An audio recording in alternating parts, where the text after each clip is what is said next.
Vamos falar sobre lei de Coulomb, né? Começamos a eletrostática, vamos falar sobre o campo elétrico, conceito A.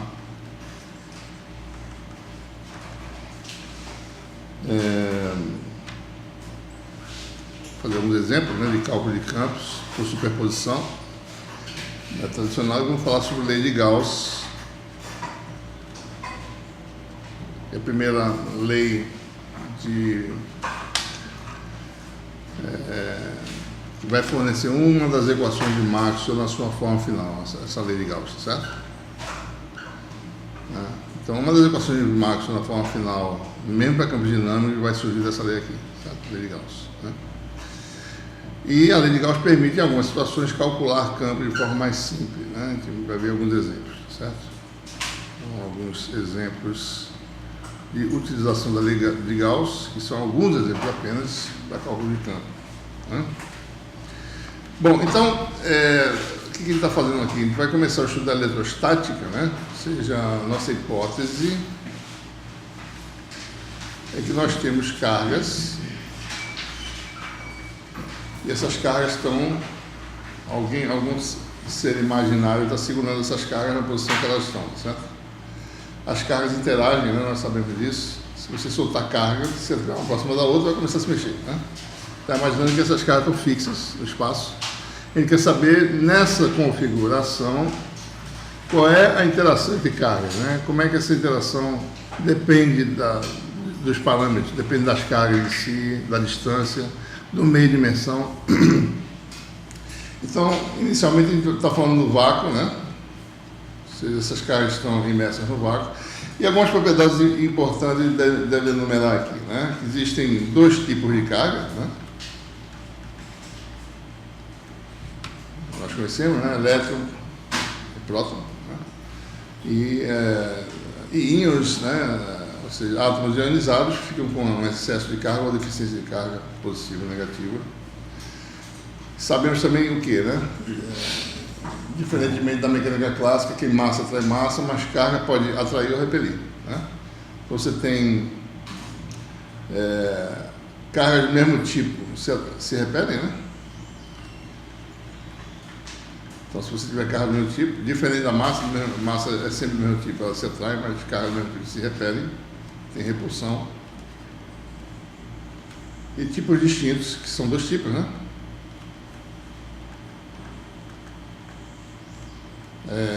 Você tem atração. Bom, outra propriedade importante é que a carga é quantizada, né?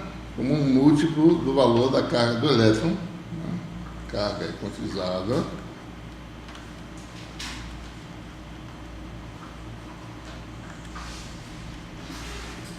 como múltiplo de um valor fundamental, que é a carga do elétron. Aqui no sistema de unidades que a gente adota no curso, que é o sistema de unidades internacional, né? A carga é medida em coulombs, né? Coulombs vem da lei de Coulomb, que eu vou falar já. E a carga do elétron, a magnitude dela é arredondado 1,60. Aqui porque é arredondado, né?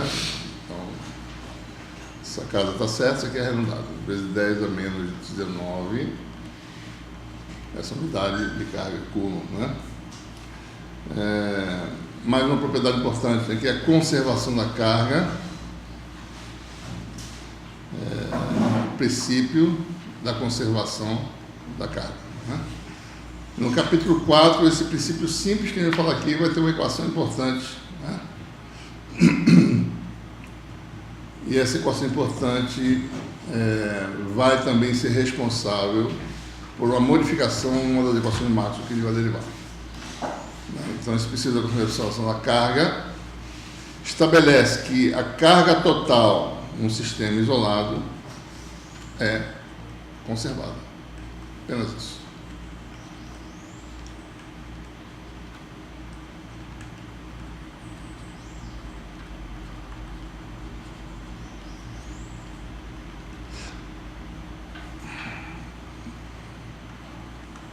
A gente vai precisar definir corrente elétrica, densidade de corrente, para poder equacionar esse princípio de forma mais precisa, certo? Mas, por enquanto, esse é o princípio, né? O sistema, quando ele estando isolado, a carga total é conservada. Esse sistema, ele vai estar isolado, por exemplo, né? Você tem um sistema, um recipiente imaginário aqui qualquer, nada entra nem sai desse recipiente. Então, nessas condições, o sistema está isolado, certo? A única coisa que a gente permite entrar aqui dentro é fóton, luz, ou campo eletromagnético, certo? Radiação eletromagnética. Isso pode entrar, né? Entrando o fóton, alguns processos podem ocorrer, certo? Vamos imaginar inicialmente a ausência dessa penetração de fóton. O sistema está isolado, a carga total é constante, não vai mudar, certo? Se o sistema permite a presença de fóton, alguns processos podem acontecer. Um deles é ionização, certo? Um fóton pode ionizar um átomo. Quando ele ioniza um átomo, que está aqui, certo? O átomo libera um elétron e fica, digamos, um processo simples de ionização positivo, né? Então, o fóton ele pode fazer processo desse tipo de ionização, criar um par elétron-íon, certo? Mas a carga total aqui é zero. Então, o sistema, a carga total é conservada, mesmo na presença de fótons que podem causar ionização, né? Bom, então, historicamente, o elétron recebeu a carga negativa, né? Observe que esse sinal é só arbitrário. O próton podia ser negativo e o elétron, né, positivo. Então, o elétron foi atribuído ao elétron a carga negativa.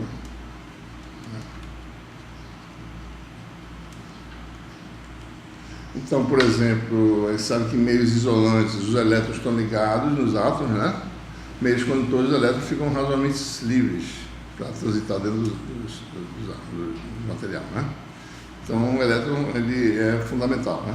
Em gases ionizados, você tem fluxo tanto de íons quanto de elétrons. Você pode ter as duas coisas, certo? Sob a ação de um campo elétrico, né? No metal, você teria elétrons fluindo, certo? Bom, então, toda a teoria, né, ela parte de uma lei fundamental. Para a eletrostática, né, a teoria parte de um experimento fundamental. O experimento fundamental é a lei de Coulomb, né? Vocês já ouviram falar isso em várias situações, desde o científico, né, até o primeiro e segundo ano, que estabelece a relação, ou seja, como é que duas cargas pontiformes, como é que elas interagem, né? Cargas pontiformes são cargas que, mesmo que tenham uma determinada dimensão física, essa dimensão é pequena em relação à escala em que você está observando o fenômeno, certo? Posso ter uma esfera do tamanho dessa sala, carregada, e uma outra esfera do tamanho dessa sala carregada. Se ela tivesse uma distância, digamos, daqui para outro prédio, elas podem ser consideradas cargas pontiformes, né? Mais ou menos, certo? Talvez um pouco mais, né? Ou seja, a partir do momento que você tem uma distância entre os objetos 10 vezes maior que o tamanho típico dos objetos, esse objeto pode se tornar pequeno, né? Pequeno ao ponto de ser considerado um ponto de carga, um ponto de dimensão zero. É como se a carga pontiforme é isso, é um ponto de espaço em que não tem volume, certo? Volume igual a zero e carga diferente de zero. Essa é a idealização de carga pontiforme, certo? Quando o tamanho da coisa começa a aparecer, esse tamanho deve ser levado em consideração, a gente vai ver como faz isso, né? Então, começamos com esses pontos de carga, né, no espaço. Tem dois pontinhos de carga, chamado de Q1 e Q2, e a localização do ponto 1 é x1, em relação à origem que está em algum lugar, e a localização do ponto 2 é x2. Então, a gente vai começar a usar a nossa álgebra vetorial para poder estabelecer as leis. Então, a lei experimental de Coulomb, que foi em 1785, né, um engenheiro francês, ele construiu uma balança de precisão, de alta precisão, e é tão precisa que até hoje é difícil reproduzir esse experimento de Coulomb, né? Tem um artigo que trata desse assunto na minha webpage, né? Se vocês quiserem ler com mais detalhe, tem o experimento de Coulomb e ver como é que é a dificuldade de reproduzi-lo, né? Para fazer essa balança de posição, tem, acho que tem um vídeo, talvez a gente possa mostrar para vocês, certo? Mais ou menos como é que é, né? Deixa eu ver se a gente acha aqui, tá certo? Vamos ver se a internet coopera. Deixa eu ver se está aqui. Vou mostrar para vocês um vídeo, tá certo? mostrando mais ou menos como é que é o experimento de Coulomb, né? Deixa eu ver se ele está aqui. Aqui, ó. Esse aqui é o experimento, a gente vai passar aqui para vocês verem, né? Então, na realidade, nesse vídeo, mostra-se como é que foi. Coulomb si serve della bilancia elettrica per corroborare l'ipotesi dell'esistenza di una forza elettrica di repulsione tra cariche elementari, analoga alla forza gravitazionale di attrazione di Newton. Con una sferetta conduttrice carica si toccano le due sferette di Sambuco che si elettrizzano dello stesso segno e si respingono. La sferetta mobile, spostandosi, provoca una torsione del filo di sospensione e, dopo alcune oscillazioni, raggiunge una posizione di equilibrio. In tale posizione, la forza di repulsione elettrica bilancia perfettamente la forza di torsione. Tale forza di torsione è, come Coulomb aveva stabilito in una precedente memoria, direttamente proporzionale all'angolo di torsione del filo. Approssimando la distanza tra le sferette all'angolo che si legge sulla scala graduata, è così possibile trovare una prima relazione tra il modulo della forza elettrostatica e la distanza tra i centri delle sferette.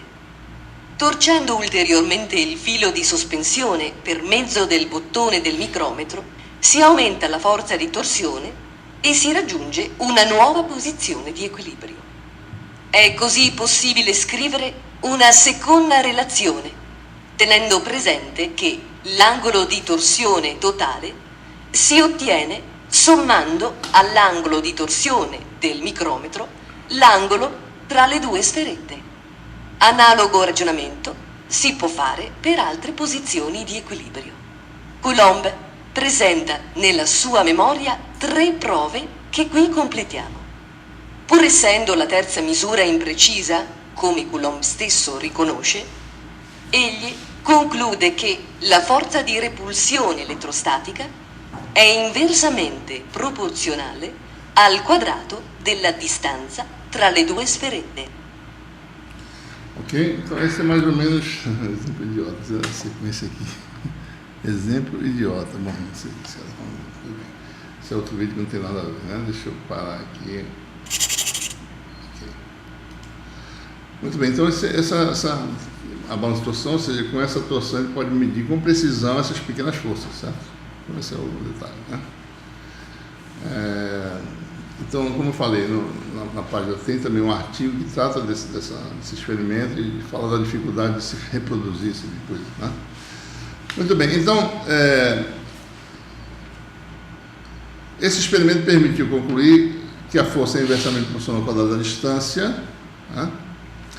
Que é também proporcional à quantidade de carga, ou seja, proporcional à magnitude de cada carga, né? E, obviamente, se as cargas são de mesmo sinal, vai haver repulsão, sinais opostos, atração, né? Além do mais, esse experimento é realizado no vácuo, né? Então, está no ar ou vácuo, né? O efeito do ar desprezível, né? Muito bem, então a distância dessas duas quantidades, a distância entre as duas cargas pode ser determinada como o módulo dessa vetor diferença, x2 menos x1, né? O vetor x2 menos x1 é exatamente o vetor que vai de 1 até 2, né? Esse vetor aqui, certo? Que vai para cá. Né? O módulo dele dá a distância, né? Então, o que nós temos aí, né? A lei de Coulomb estabelece que a força que 1 exerce sobre 2, vamos chamar de F12, né? É proporcional ao quadrado, ao produto das cargas, inversamente proporcional ao quadrado da distância, né? Além disso, a força atua na linha que separa as cargas, né? Então, o vetor que dirigido de 1 para 2 é o vetor que é diferença sobre módulo, né? Que é x2 menos x1 sobre módulo. Esse é o versor, né? O vetor unitário. É a diferença dos vetores, que é o vetor que vai de 1 para 2, sobre módulo desse vetor. Então, essa expressão, essa aqui é a forma vetorial, e tem uma constante de proporcionalidade, e depois se define um sistema de unidades, e aí aparece uma constante, já com todos os parâmetros, né, que nós conhecemos hoje em dia, certo? Já no sistema internacional. Então, essa é uma resultado experimental, ele não vai discutir como é que surgiu essa constante. Isso aí é a definição do sistema de unidades, você vai para o sistema CGS, depois transforma para o sistema internacional, que é o MKS estendido, e você define esses parâmetros. Daí aparece um parâmetro importante, que ele é o parâmetro fundamental em toda a engenharia, certo?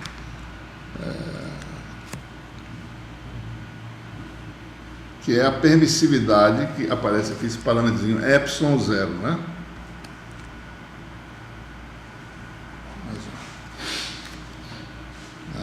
Que é um parâmetro representativo que é característico do vácuo, né? Que é chamada permissividade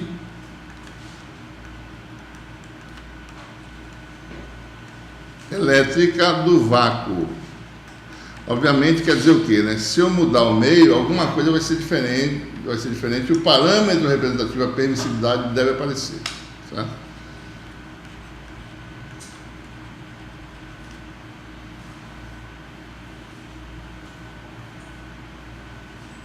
Ok?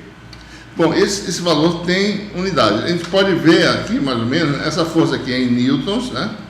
Isso aqui é coulomb quadrado, né? Isso aqui não tem dimensão, né? Isso aqui é metro quadrado no sistema internacional, né? Então, a unidade de epsilon 0 seria o quê? Newton coulomb quadrado por metro quadrado, certo? Dá para perceber, né? E o valor desse parâmetro no vácuo é, o valor que você tem que saber agora de cor, certo? 8,854 vezes 10 a menos 12, né?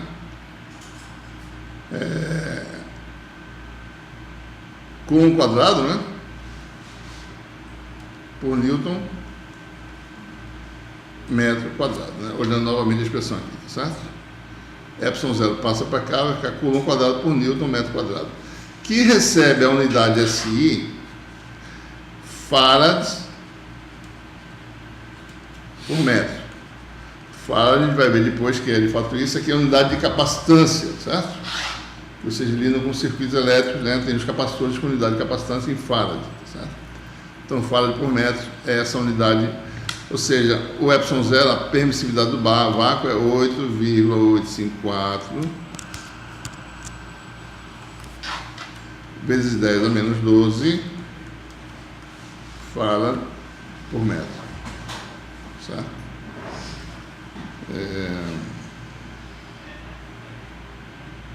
Então, essa é a lei experimental de Coulomb, né? Traduzida agora em linguagem matemática, usando álgebra vetorial, né? E é importante a gente observar, ou seja, reescrevendo aqui, agora botando todo mundo junto, né? Esse termo aqui vai combinar com esse aqui, então, nós teremos aí a lei de Coulomb na forma final vetorial, certo?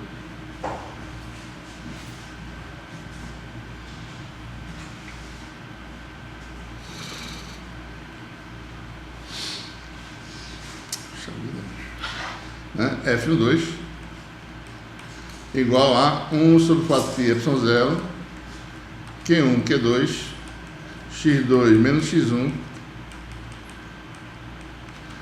sobre módulo ao cubo, ok? Mas isso aqui é inverso quadrado de distância, porque uma parte disso aqui, juntando com essa, dá um módulo 1, tá certo? Não varia, o módulo disso dá 1, fica só quadrado de distância aqui embaixo, né? Isso aqui é o cubo, tá certo? Ok? Além disso, né, essa fórmula também prevê, se o sinal for positivo, né, tá 1 e 2, certo? Se o sinal for positivo, F12 é no sentido de x2 menos x1. Repulsão, certo? 1 repele 2. Se o sinal for negativo, a força de 1 sobre 2 é nesse sentido aqui, atração, como deveria ser, né? Além disso, a força tem outras propriedades também que foram obtidas depois de outros experimentos, é que a força obedece ao princípio da superposição. Se você tem um conjunto de cargas, né,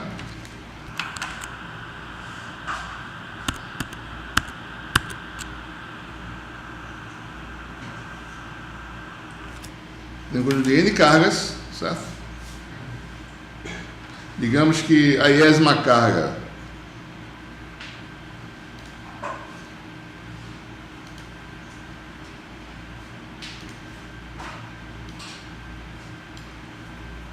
essa aqui é uma origem, né? Você tem aqui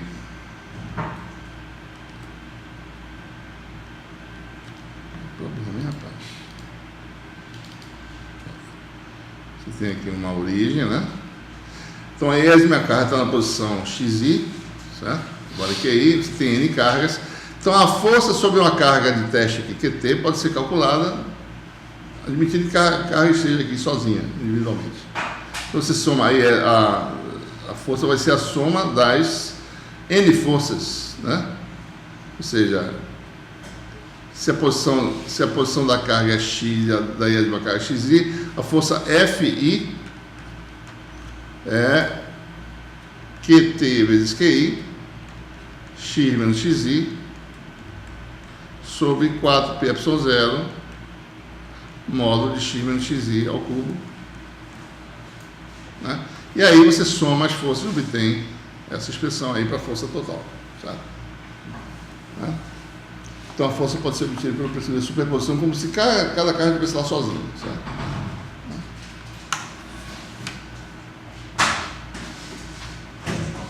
É claro que a gente tem que tomar muito cuidado com isso. Né? Deixa eu só dar uma...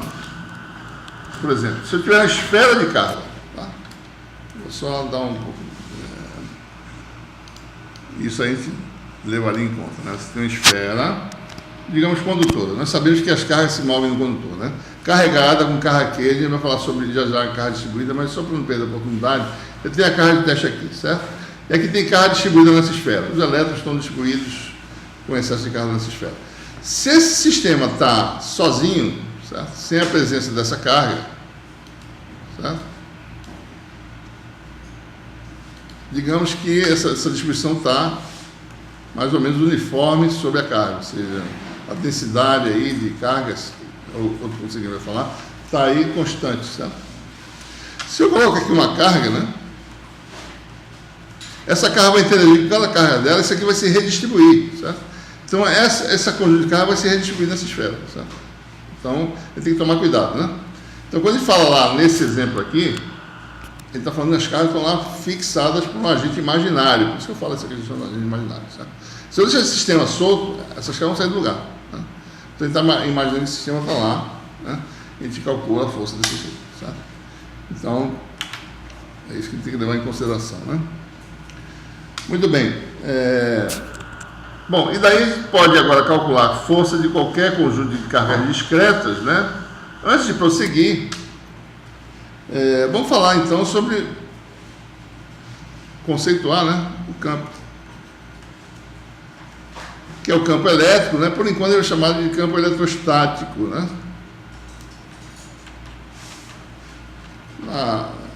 Ao se terminar o curso, quando se eletromagnetismo 2, você tem o campo elétrico, né? Vai tanto para cargas estáticas como no regime dinâmico. Por enquanto, o campo elétrico, no regime estático, a gente chama de campo eletrostático. Bom, como é que surge esse campo? Então, você tem um conjunto de cargas exercendo uma força sobre uma carga de teste, certo? Você tem aqui N cargas, como eu acabei de desenhar. A força, né, desse sistema, a gente falou que é 1 sobre 4πε0. Essa carga não depende da posição dessas cargas, então você teria aqui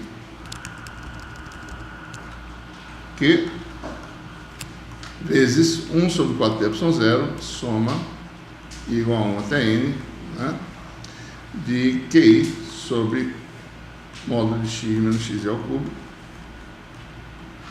Essa é a forma da força que a gente acabou de falar, né? X menos XI, certo? Observe que o Q saiu da soma, porque ele não depende da posição. Ou seja, esse conjunto de cargas aqui exerce uma influência sobre Q. A influência que esse conjunto exerce está aqui dentro desse colchete aqui, certo? Né? Então, em geral, né, quando você tem um conjunto de carga no espaço e uma carga começa a sentir uma força F de natureza elétrica, é porque existe alguma influência. Essa influência é que a gente chama de campo elétrico. Né?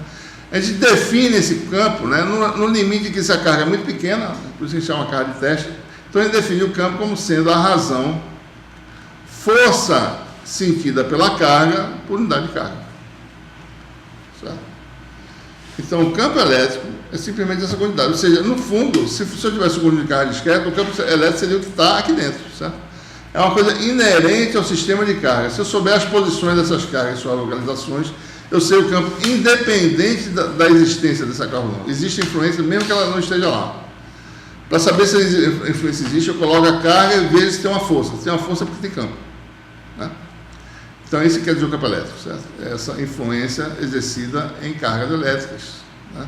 Você mede essa influência como? Mede a força numa carga de teste, coloca na região de influência, divide pela carga, você tem esse campo. Medindo em que unidade? Newton por Coulomb. Né? Certo? Mais tarde, ainda nesse capítulo, a gente vai ver que isso aqui é a mesma coisa que volts, que é a unidade elétrica, por metro. A gente aqui tem uma mistura de unidade mecânica com unidade de carga, aqui você tem comprimento e unidade elétrica tradicional de circuito elétrico, né, de outras coisas. Tá? Ok? Por exemplo, né? Então a gente pode ver para certas configurações de carga como é que é o campo dessas configurações de carga. Por exemplo, se você tem aí uma carga pontiforme,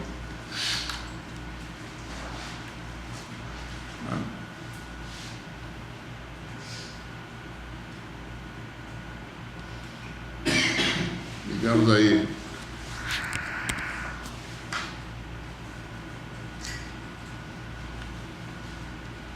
na origem de um sistema desse, né? Você tem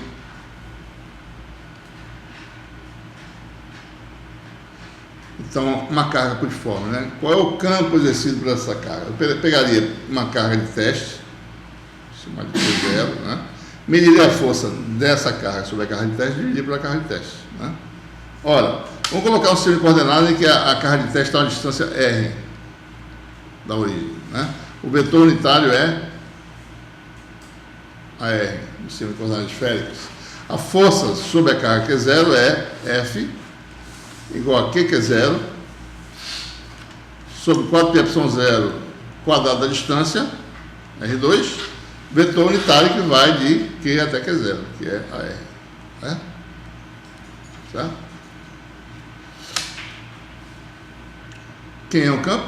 Bom, o campo seria F sobre Q0. Então o campo é parecido com a força, só que ele não depende da carga Q0, simplesmente Q sobre 4πε0 R2 AR.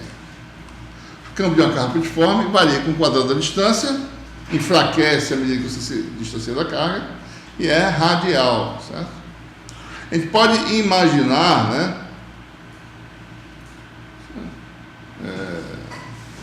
Já vou falar um pouquinho sobre isso, o que poderia ser linhas de campo. Né? No caso daquele conjunto de N cargas, aqui está o campo elétrico, certo? Um conjunto de N cargas enumerada e igual a uma N, cada carga sendo QI na posição XI, o campo dessas N cargas é esse campo aqui, certo? É a soma desses campos individuais. Né? O campo individual é uma expressão parecida, né? QI quadrado da distância, a constante e o vetor unitário. Né?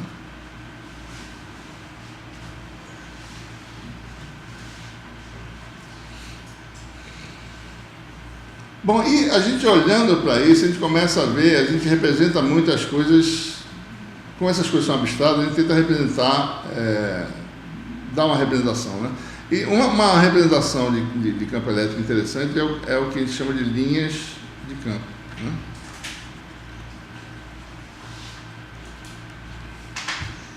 Então a gente pode imaginar a linha de campo como sendo uma linha que é sempre, em que o vetor campo elétrico é sempre tangente a essa linha, certo? Por exemplo, observe o campo de uma carga pontiforme, né? Ele é sempre radial, certo? Né? Vai enfraquecendo, né? Mas, por exemplo, as linhas de campo são linhas que estão na direção desse campo aqui em todos os pontos do espaço. Num determinado ângulo θ e ângulo φ, certo? Essa linha radial é uma linha reta. Certo? Então, a linha de campo para uma carga pontiforme seria mais ou menos isso aqui. Ó. Certo? Linhas retas radiais.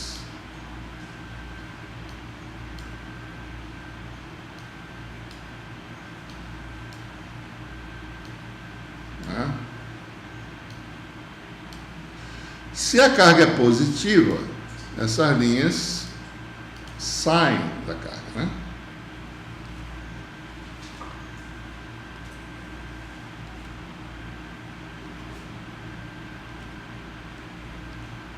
Então isso aqui é Q maior que zero. O que quer dizer isso? Se eu colocar uma carga de teste positiva nessa região, em torno dessa carga que está parada no centro, essa carga de teste vai tender a ir na direção dessas linhas, né? Então você pode imaginar, nesse ponto de vista, que são as trajetórias dessas cargas de teste positivas, né? Certo? A linha sai porque ela empurra uma carga positiva, por isso que a linha sai, né? Ela diverge de um ponto, certo? Olha a linguagem que a gente está usando, né? A gente falou em divergente lá no capítulo 1, a gente começa a ver o significado disso, né? Se tem uma coisa que existe no espaço, dessa coisa emanam essas linhas que divergem. Se essa carga fosse negativa, o que aconteceria? Uma carga de teste, ela tenderia a vir em direção a... Por alguma razão eu não consigo ver o meu cursor quando eu traço reto aqui. Tentando ver aqui mais ou menos, certo? A gente está fazendo uma representação simples aqui, tá? No plano, né? Isso aqui é em 3 dimensões, certo? Então, lembrem-se disso, né? Então, uma carga negativa, as linhas de campo seriam convergentes em direção à carga. Por quê? Porque se eu colocar uma carga de teste positiva, essa carga de teste positiva viria em direção à carga. Certo? E, na verdade, a expressão, né? Não é por causa disso, né? Não depende da carga de teste. O campo elétrico vai ter um sinal, se você olhar para a expressão, né, que eu acabei de mostrar, se a carga for negativa, a linha de campo está no sentido de menos AR, certo? Se for positiva, no sentido de mais AR. Né? E a interpretação é essa, a carga de teste positiva viria em direção a essa carga negativa. Né? Só que não é bem assim. Se eu tiver duas cargas, né, por exemplo, certo?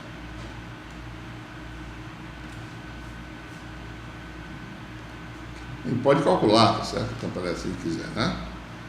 Mas sem calcular o campo, eu posso dizer o seguinte: se eu tiver, bom, digamos que eu tenho duas cargas iguais, né? Positivas. Se eu colocar uma carga de teste positiva aqui, essa carga tende a ir para cá, certo? Com uma certa força, né? Que depende do inverso quadrado dessa distância, e tende também a se afastar dessa outra carga, né? Com menor força, né? Certo?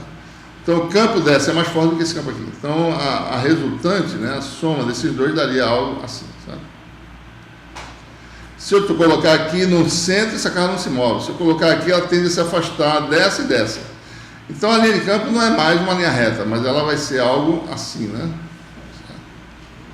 Essas linhas, é como se as linhas originais de cada carga se repelissem, né? E elas ficam encurvadas desse jeito, certo? É como se estivesse repelindo as linhas, né? Que são as trajetórias dessa carga de teste, né? A trajetória inicial, eu solto aqui, deixa ela se mexer um pouquinho, ela vai na direção tangente ao campo, porque a força não está na tangente. Se eu tivesse carga de sinais opostos, o que aconteceria?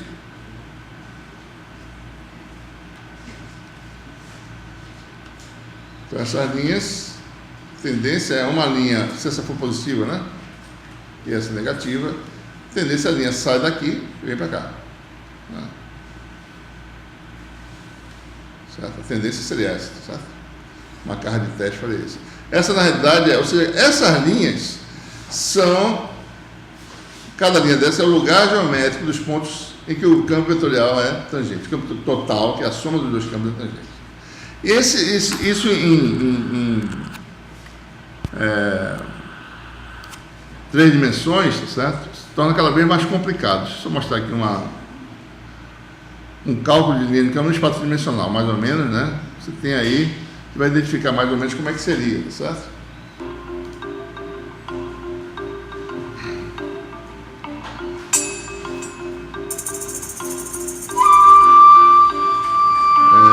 Você tem aí nesse exemplo 4 cargas. A gente vai ver o sinal pela linha de campo, né? Você vê aí mais ou menos como é que seria a linha de campo no espaço dimensional, né? Tem essa carga aqui, tem sinal oposto a essa e a essa, certo? Então as linhas de campo são puxadas para a carga negativa e existe repulsão, tá vendo aqui? Ó? Todas essas 3 aqui são positivas, né? Então você tem essa estrutura assim, espaço dimensional. Então imagine um cristal, né? Cheio de carga e os positivos e negativos, como é que seria a linha de campo dentro do cristal? Ou seja, um elétron se movendo dentro do cristal, certo? Ele sofre desvios, porque tem essa configuração de campos que a gente pensa que é colisão, mas na realidade desvia, certo? Desvia do outro e vai desviando, certo? Então a gente pode falar que é um tipo de colisão, né? Mesmo às vezes que a carga tenha menos sinal oposto, o elétron vai em direção, mas é puxado empurrado pela outra carga e vai colidindo no cristal, certo? Então esse é o mecanismo que a gente identifica, né? Certo? Então a linha de campo pode se tornar bastante complicada, dependendo da configuração no espaço tridimensional, né? Muito bem. A próxima coisa que ele vai falar aqui é, bom, muito bem, ele falou em cargas discretas, mas quando você tem objetos macroscópicos, né, com muitos átomos, ele está falando de dimensões, por exemplo, uma distância atômica é da ordem de 3 angstroms, certo? Distância entre 2 átomos, né?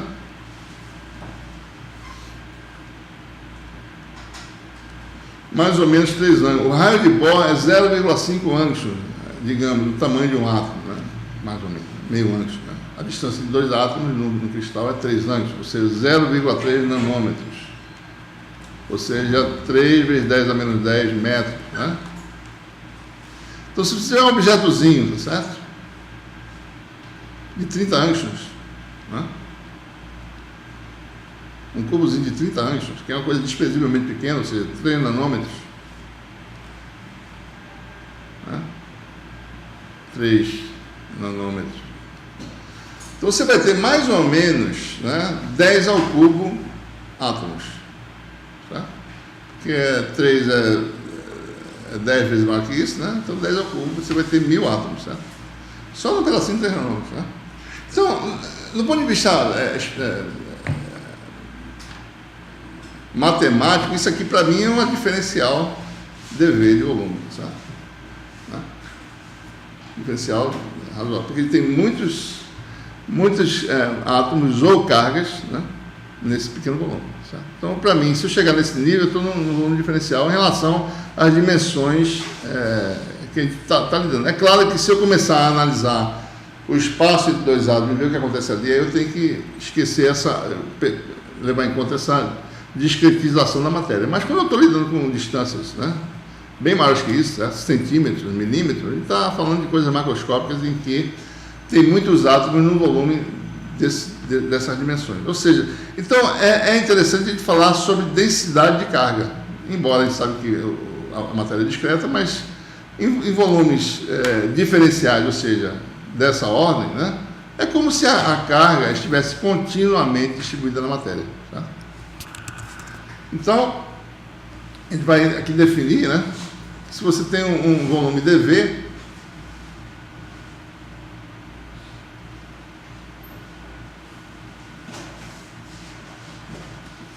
você tem um volume macroscópico do material, certo?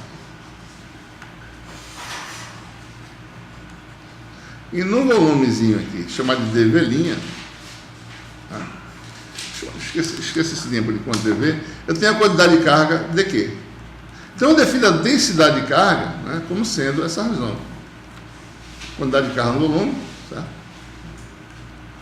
Diferencial, para mim, qualquer coisa acima de 10 distâncias atômicas, de dimensão linear, já é coisa diferencial. Então, eu defino essa densidade. É como se a carga tivesse uma pasta de carga, né, naquele volume, continuamente distribuída. Certo?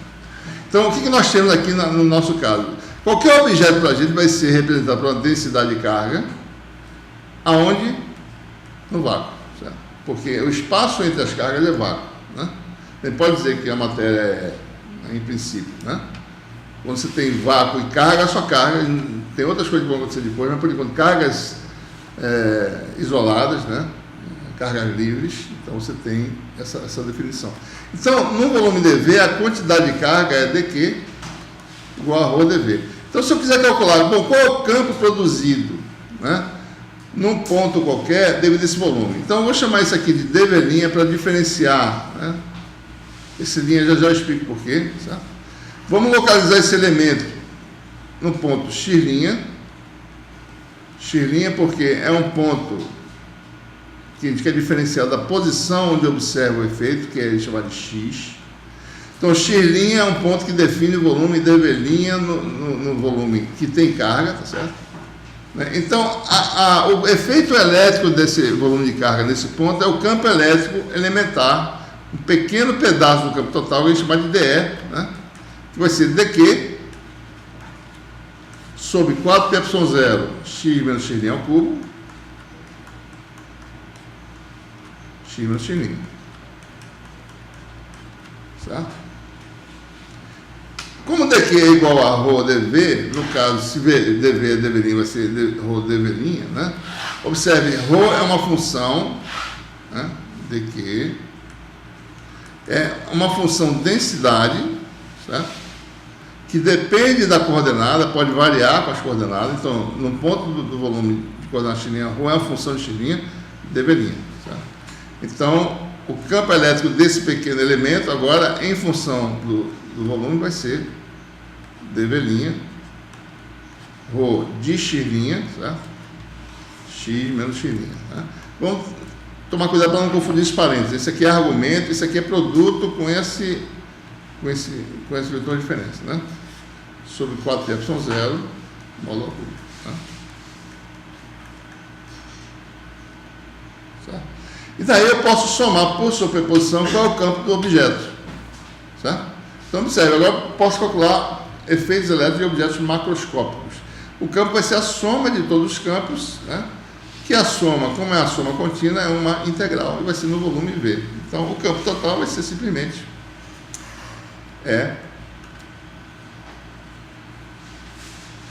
ou seja, o campo elétrico no ponto X, né? É integral no volume de lá, aqui vai ser dV', ρ de x', módulo de x menos x',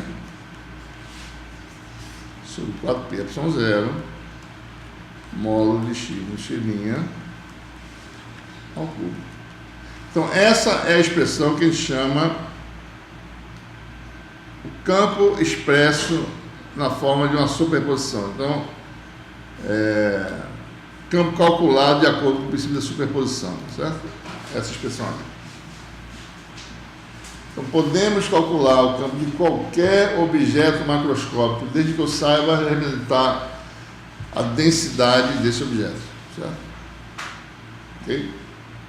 Então, não estou mais falando de carga pontiforme. Eu agora juntei a carga com pontiformes, juntei e fiz um objeto carregado, certo? Macroscópico, eu posso calcular agora o efeito elétrico, certo?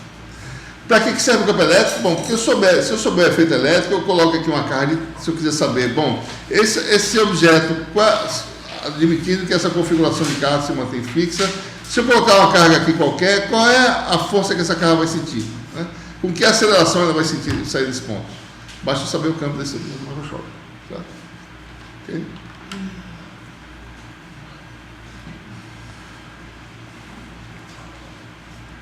Bom, e a gente, em algumas situações, tem casos especiais em que o volume pode ser, ou seja, o volume praticamente que vira uma superfície, né? Ou seja, espessura você tem uma região que tem duas dimensões extensas e uma pequena, que tem praticamente uma superfície. Então você tem aí outras definições.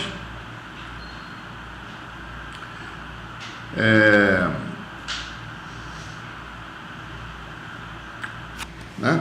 Se você tem aí superfície, tem volume, né? Então densidade volumétrica de carga, ou se tiver superfície, então a carga está concentrada numa superfície. Então a gente vai definir algo semelhante, uma densidade superficial de carga, como sendo a razão, carga numa área ds' por unidade de área. Sempre, né? Observe nessa formulação. X' de agora em diante vai ser a localização de um ponto variável. X' é sempre a variável de integração. E x é onde você está observando o efeito. Está parado lá, observando o efeito. Está somando sobre a distribuição, x' é variável. Né? Então vocês vão ver que sempre a variável está em x'. Certo? Então o elemento de área ds', para dizer que é localizado do ponto x', né? Elemento de área, e a carga vai ser ρs vezes ds. Né? E o efeito elétrico pode ser calculado. Se você tem um filamento, ou seja, uma região praticamente em que há uma dimensão que caracteriza, né, a região, certo? O caminho C, você vai ter a densidade linear de carga. Então, se a superficial é coulomb por metro quadrado, a volumétrica é coulomb por metro cúbico, né?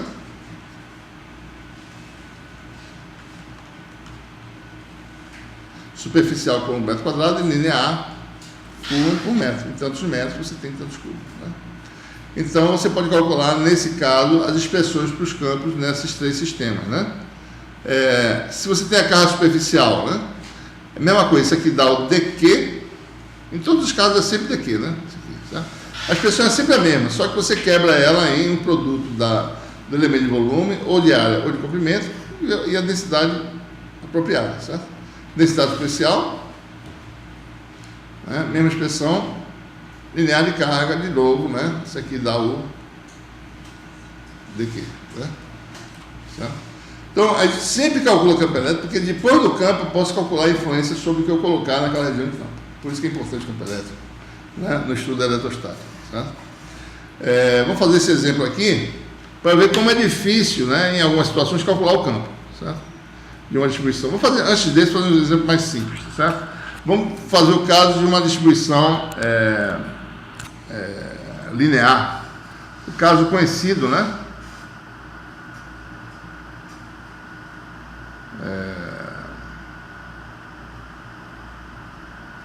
Suponha que você tem aí um fio, tá certo?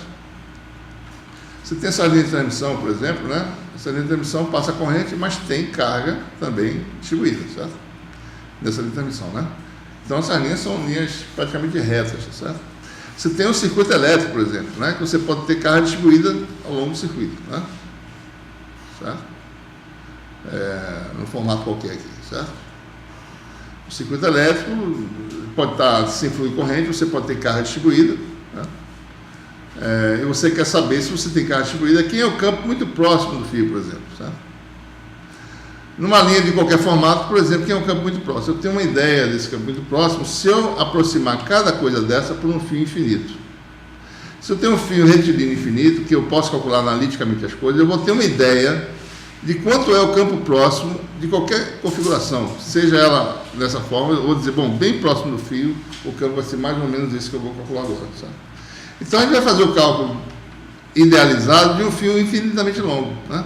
Vamos admitir que você tem aí um fio, vou pegar só um pedacinho dele, certo? Retilíneo, né? Infinitamente longo. Quando eu calcular isso aí, eu vou poder dizer, bom, para isso aqui, para essa geometria, se eu souber a densidade de carga linear, eu sei mais ou menos o campo próximo, né, em cada coisa dessa, certo? Vou ter essa ideia, né? Então, digamos que você tem aqui um fio infinitamente longo, vamos dizer isso aqui está na direção Z, e eu posso quebrar esse fio num plano XY em qualquer lugar, porque ele é infinito. Vamos quebrar aqui, tá certo? Eu vou calcular o campo no plano XY. Esse plano XY pode estar em qualquer lugar, porque esse fio é infinito, tá certo? Bom, mas vamos fazer o seguinte. Vamos calcular o campo num ponto qualquer de coordenadas x, certo? Pela simetria desse fio, certo? Observe que ele é um fio, ele é um cilindro, na realidade, de raio zero, né? Então é mais adequado para mim utilizar coordenadas cilíndricas, certo? E o vetor posição em cilíndricas, vocês sabem, né? Eu falei isso. Em cartesiano, o vetor posição tem 3 componentes, em cilíndrica tem 2 e em esféricas tem 1. Certo? Em cilíndrica ele vai ter uma componente R a R e outra Z a Z. Então X, R a R, mais Z a Z. Certo? Bom, admitamos que esse fio infinito esteja carregado com a densidade linear chamada de lambda. Então, a densidade de carga desse fio é lambda coulomb por metro. Certo? Então, num ponto de coordenadas x', quem é esse ponto sobre o fio?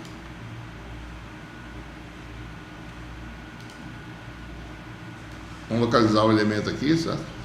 Aqui mais em cima para ficar mais longe.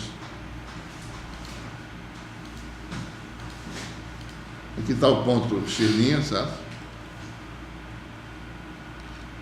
X'. Bom, ele vai ser uma variável, que é a variável longitudinal, variável z, mas chamar de z', para diferenciar desse z aqui, certo? Esse z está parado no espaço, esse z' aqui é variável, vai de menos infinito a mais infinito. Então, x' é z' vezes a z. Então, observe, eu preciso de x, preciso de x' e preciso da densidade de carga e preciso do elemento de comprimento, dl', que aparece na expressão integral. Observe que a expressão está aqui, certo? Então, observe, para mim calcular campo dessa distribuição, eu preciso de 4 coisas. Quem é dl'? Quem é a densidade... Isso aqui é linear, isso aqui é L, tá? Isso aqui está errado. Quem é a densidade linear de cargas? Quem é x? E quem é x'? Só assim eu calculo a integral. Então tem 4 coisas que eu preciso calcular. Saber para calcular a integral. Densidade de carga. Caracterizar a região, no caso, né, o caminho vai ser todo o eixo Z. Saber quem é o dl' no elemento de volume e saber quem é x, quem é x'. Com isso eu calculo a integral. Então é isso que eu estou fazendo, o processo é esse, né? dl' é uma diferencial nessa direção da posição z', que é dz'. Observe que isso aqui é um escalar, viu, pessoal? Tá? Não é vetor. Tá? Ok? Então você tem aí o campo elétrico. Vou calcular agora. No ponto de coordenadas x vai ser igual a integral nesse domínio, que é z' variando de menos infinito a mais infinito, de dz', densidade é lambda, x é r a r mais z a z, menos x', menos z' a z. Por que eu não botei a z' aqui? Porque o vetor a z é constante, certo? Ele não é variável, né? Se fosse variável, eu tinha que botar um linha aqui e levar isso em consideração. Onde tiver linha é porque é variável de integração, certo? Observe que isso aqui é R a R, né? Mais, vou botar assim, menos Z', menos Z a Z. Vou botar dessa forma, porque a minha variável de integração é essa, vou botar lá na frente para, né, poder identificar melhor, certo? Ok? Então aqui vai ficar módulo desse vetor, esse vetor de são ortogonais vai dar R2 mais Z' menos Z ao quadrado, elevado ao meio, elevado ao cubo, dá elevado a 3 meios, certo? Ok? Então esse é o campo elétrico, né? Vou tirar logo as constantes da integral. Lambda sobre 4π0 sai. Observe, né, que se aqui dependesse de Z', eu não podia tirar a integral, né? Como é constante, eu posso tirar.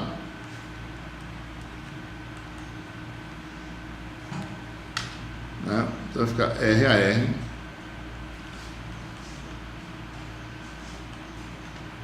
Mas não, mesmo.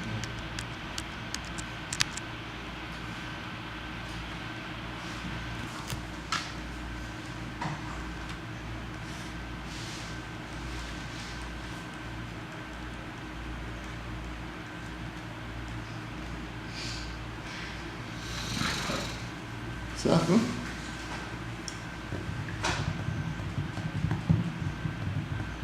Ok, pessoal? Bom, tem duas integrais a serem calculadas. Tem essa aqui.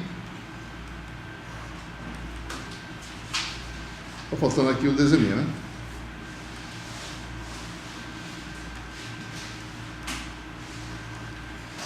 Sobre isso, né? Essa é uma e a outra é essa aqui, certo?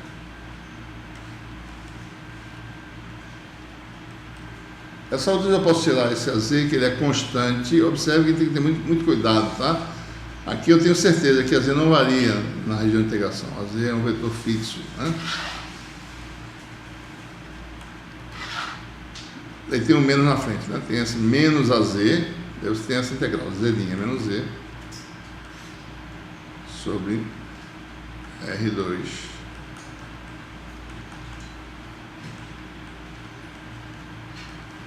3 meios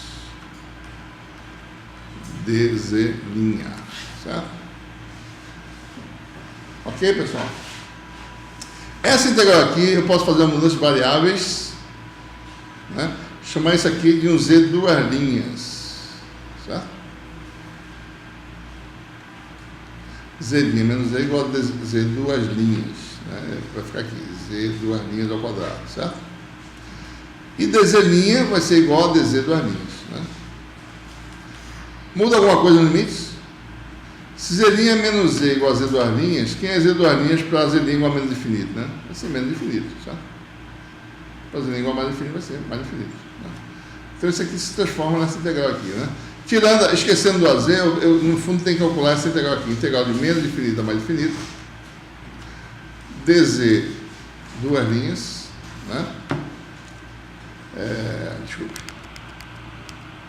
z duas linhas, dz duas linhas, sobre R2 mais z duas linhas ao quadrado elevado a 3 meios.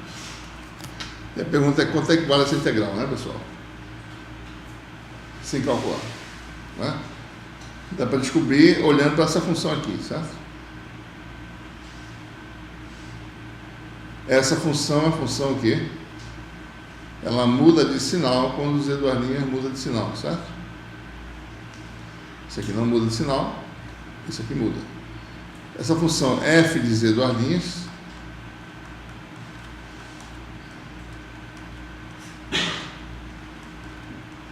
no fundo é isso que a gente quer calcular, né?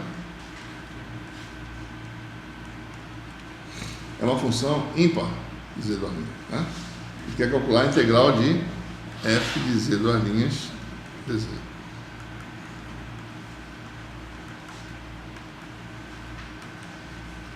Né? Para z duas linhas igual a zero, essa função é nula. Para z duas linhas muito grande, vai dar z duas linhas sobre z3, né? Vai dar zero, certo? Mais ou menos, né? E para z muito menos infinito, vai dar zero também, certo? Então essa função, se ela é zero na origem de zero em algum ponto, ela vai aumentar e diminuir de novo, certo? Então deve ser assim, né? Deve ser algo assim, né?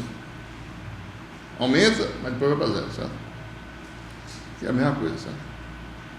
Função ímpar, né? Por simetria, tá certo? A integral vai dar quanto? Zero. Certo? Não. Pode calcular se quiser, mas vai dar zero. Certo? Não precisa calcular.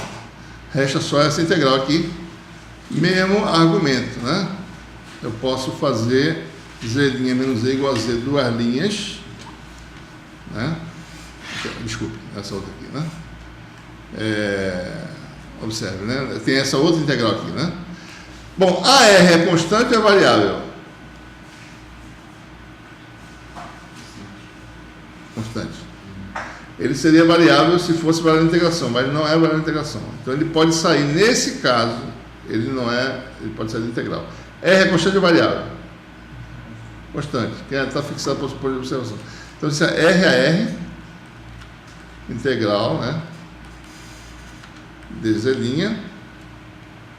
Eu já posso botar, se eu quiser, dz duas linhas, e chamo de novo de dz', tá certo? Eu chamar de dz' de novo, E aqui fica, isso aqui eu chamo de Z duas linhas e chamo de Z linha de novo. Então vai dar R2 mais Z linha ao quadrado elevado a 3 meios. Essa integral é conhecida, né? Ela é obtida fazendo Z' igual a R tangente de um ângulo qualquer, tá? E sai por substituição direta de variáveis, vai dar uma integral simples, né? Quando você faz isso aqui, você vai ter dz' igual a R secante ao quadrado de alfa de alfa. E você tem R2 mais E2, 1 mais 3 ao quadrado é secante ao quadrado, certo? Então essa integral aqui vai dar, para Z' menos infinita, tangente de alfa dá menos infinito, que é menos π sobre 2, e lá em cima dá π sobre 2. Então vai dar a integral de menos π sobre 2, π sobre 2. Oi? Eu entendi. Não seria Z' menos Z'? Eu sei, mas eu já fiz uma mudança de variáveis, chamei de Z duas linhas, o Z' menos, e chamei de volta de Z'. Certo? Para não ficar com mais uma letra, né? Então, de menos π sobre 2 a π sobre 2, dz' é R secante ao quadrado de alfa de alfa. E aqui vai ficar R2 em evidência, elevado a 3 vai dar R3.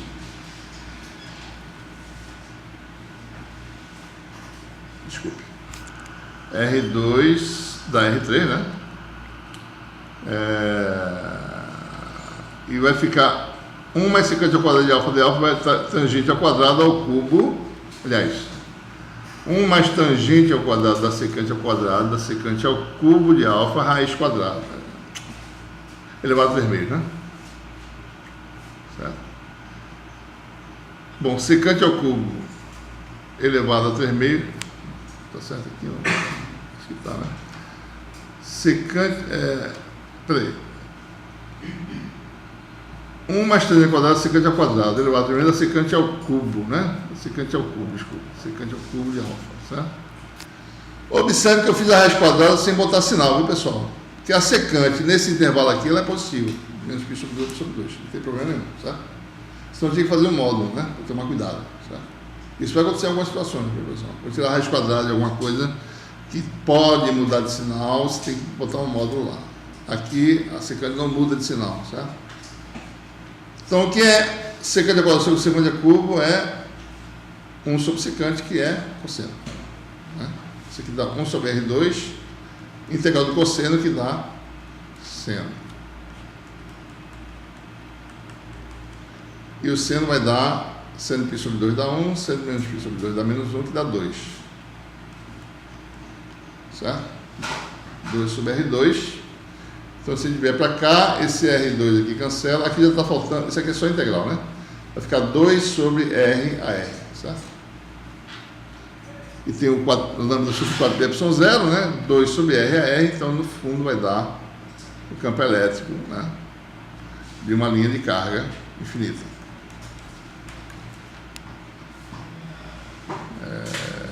Então, lembrando, deu 2 sobre R2 a R, e nós tínhamos aqui o que, né? R sobre 4π epsilon 0. E tinha um lambda aqui na frente, tá? Só olhando aqui, né? Aqui, ó, tinha um R a R e tinha esse lambda sobre 4π epsilon 0, tá?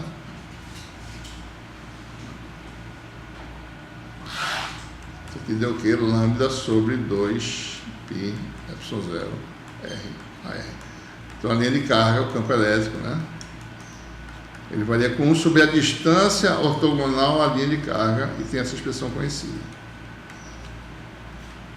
Ele vai perguntar, não é o inverso quadrado da distância? É para cada carga alimentada da linha de carga. Para o conjunto de linha de carga dá um efeito com 1 sobre R. Certo?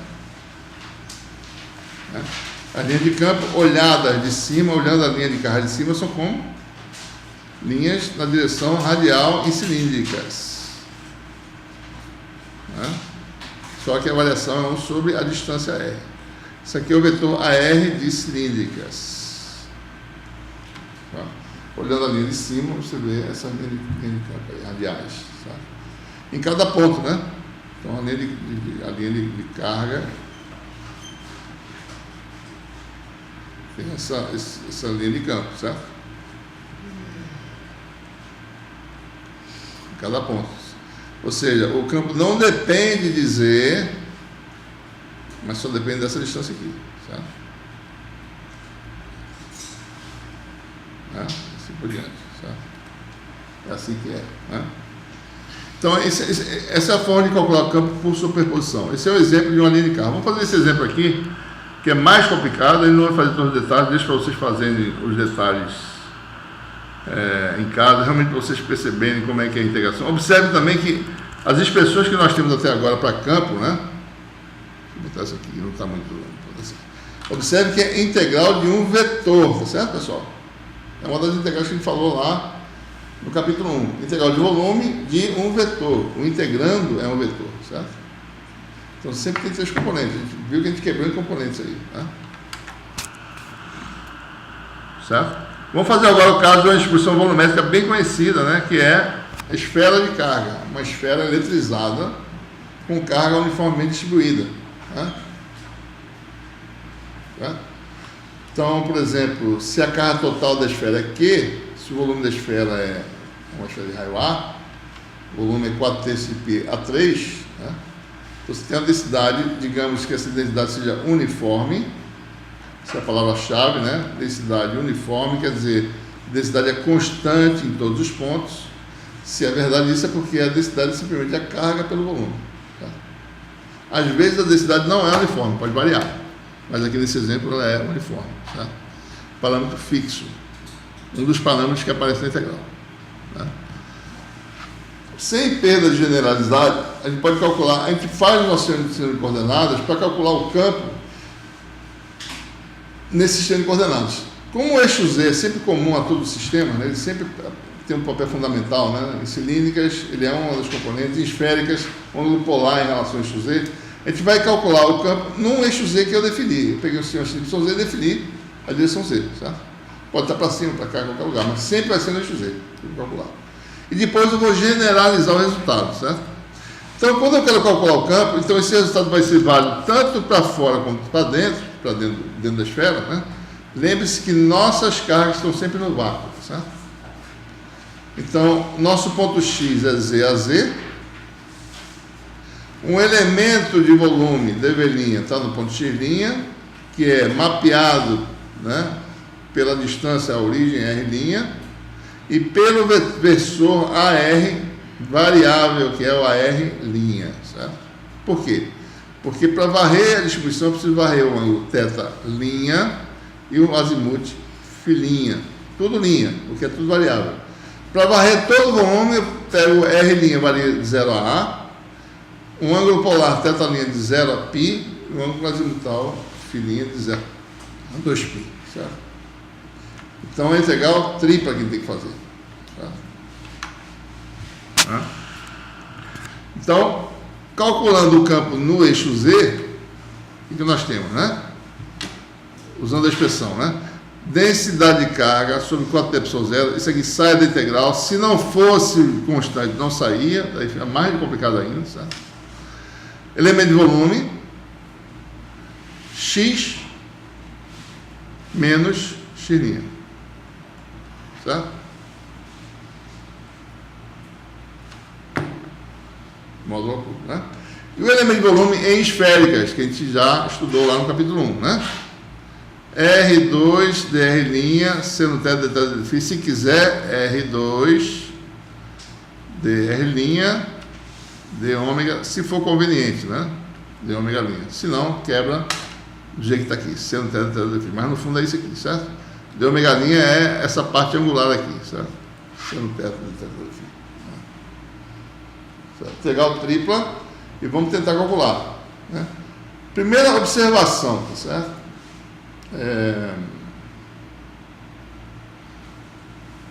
Para calcular a integral, eu tenho que expressar o vetor variável. Observe que eu conheço aqui a variável. Quem são a variável de integração? R', θ' e φ', certo?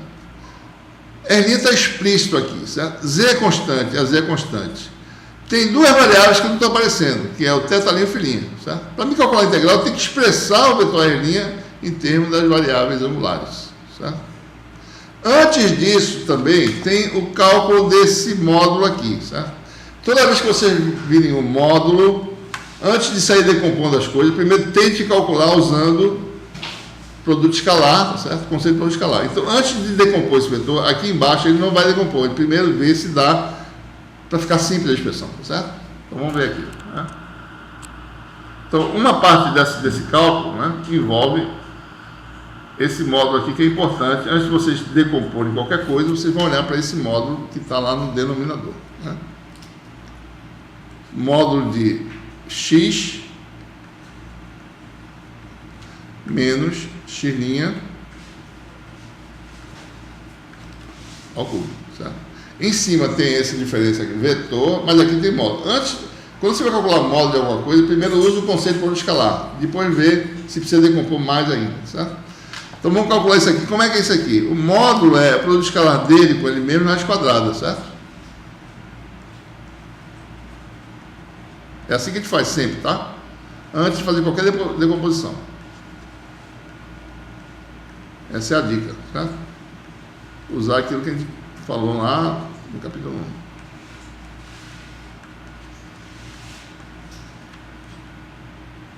Calculo isso aqui, a raiz quadrada dá o módulo, certo? Eu faço a raiz quadrada, depois eu levo ao cubo, certo?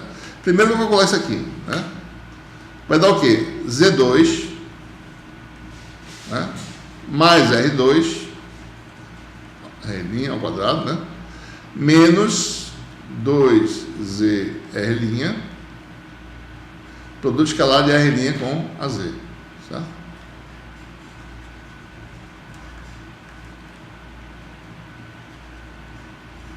Certo? Esse é o produto escalar. Se eu pegar a raiz quadrada, eu tenho um módulo. Daí, no fim, eu levo ao cubo, certo? Observe que eu não estou decompondo o R' ainda, certo? Eu não preciso. Quem é o produto escalar de R' com AZ? É o cosseno do ângulo entre eles, né? Então, vou fazer aqui uma figurinha. AZ está aqui, a R' está aqui, certo?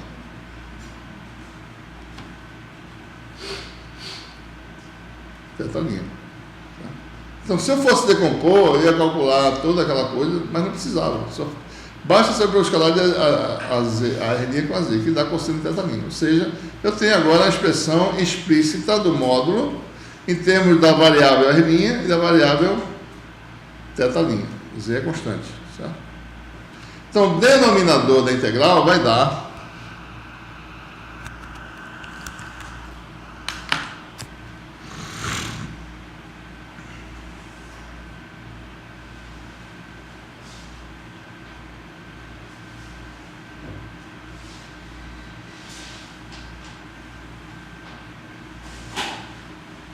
tá lá embaixo, né? Vai dar o quê? Módulo ao cubo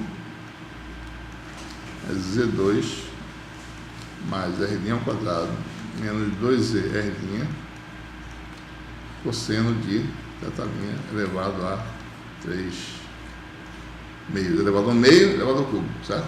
Denominador, né? Certo? Bom, e lá em cima agora, né? Então isso aqui eu já tenho expressão para isso. Aqui em cima a gente vai agora, realmente não tem o que fazer, aqui não tem produto escalar, eu tenho que decompor a R' em cartesianas, né? Quem é a R' em cartesianas? A gente, a essa altura do campeonato, tem que saber já fazer isso assim, mais ou menos de cabeça, né? Você olha o vetor, tá certo? Desenha geometricamente, não precisa fazer aquela lei de transformação, que a gente desenvolveu, não é necessário, basta você usar, né? Projetar isso aqui, né? Então a R' vai ser seno teta, que dá esse vetor, cosseno de φ' a x. Né? Ou se você quiser, seno teta linha a R', certo? Que é cosseno φ a x mais seno φ a y, certo? Pode decompor só assim por enquanto, certo? Já vê que não precisa mais do que isso. Mais cosseno teta linha. Vamos deixar assim por enquanto. Se precisar mais, ele decompõe isso aqui, tá certo? A gente já pode talvez concluir alguma coisa por aqui, né? Então vamos colocar lá para a expressão do campo, vai dar E igual a ρ0 sobre 4πε0, integral tripla, né? Integral de 0 a π seno teta linha de teta linha, Integral de 0 a 2π. Peraí, deixa eu ver aqui. Vou fazer o contrário. Deixa eu ir para o fim aqui, peraí. Deixa para o fim. Deixa eu só fazer assim. Deixa eu fazer já do jeito que vai ficar no final. Se você não souber a ordem, bota em qualquer ordem para você ver qual é a mais conveniente, tá certo?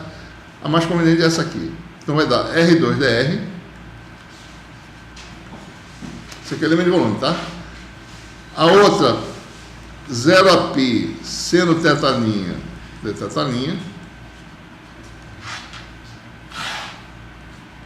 0 a 2π de φ'. E aqui aparece o que, né? Z a Z, né? Menos x', que é R' a R'. Vai dar R'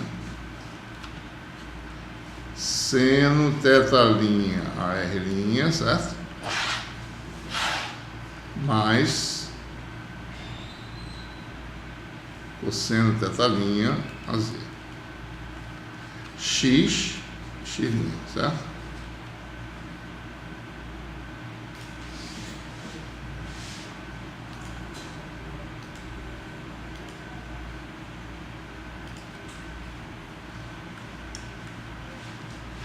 Ok, ficou o módulo embaixo. Mas olhando aqui o módulo, a gente acabou de calcular, né? O módulo depende do ângulo, mas não depende de φ. Então, certo? A parte de baixo não depende de φ. Foi o grande achado que a gente teve. Então, isso aqui é aquele fator que está lá, elevado a 3,5. Ele depende de θ. Isso aqui é R2 mais Z2 menos 2R' Z cosseno θ'. É o fator que está aqui dentro, certo? Não depende de φ, só depende de θ', que está aqui, e de R' que está lá, certo? Então, ele já saiu daqui da integral, né? Certo? Está faltando alguma coisa aí, não? Acho que não, né? Estão olhando. Ρ0 está aqui, 4 tempo são 0 está. R2 do elemento de volume dr está certo. Seno θ dela está certo. Dφ está certo. A parte do denominador está aqui. Ficou só essa parte aqui, certo?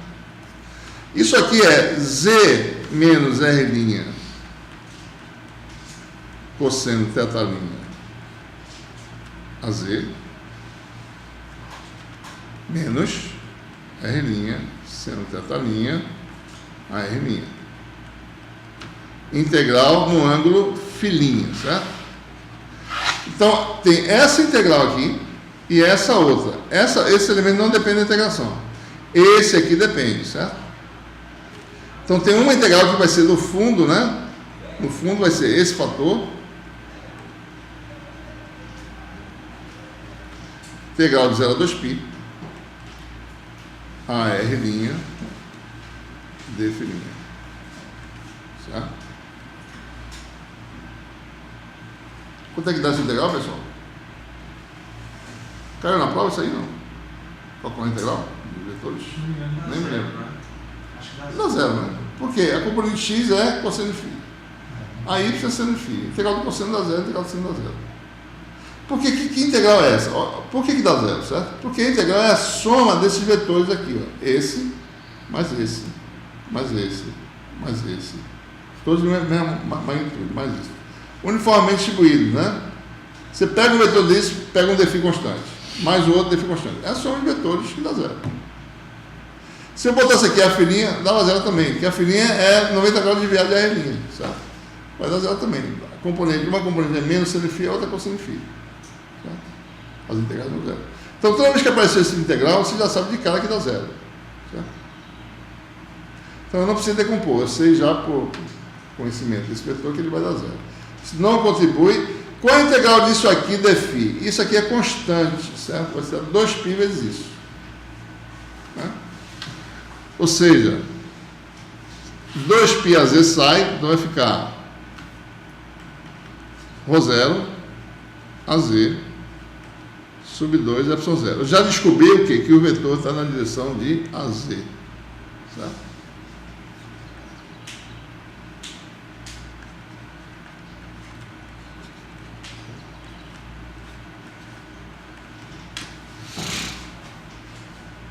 E aí eu tenho essa integral aí, que aparece aqui, ó.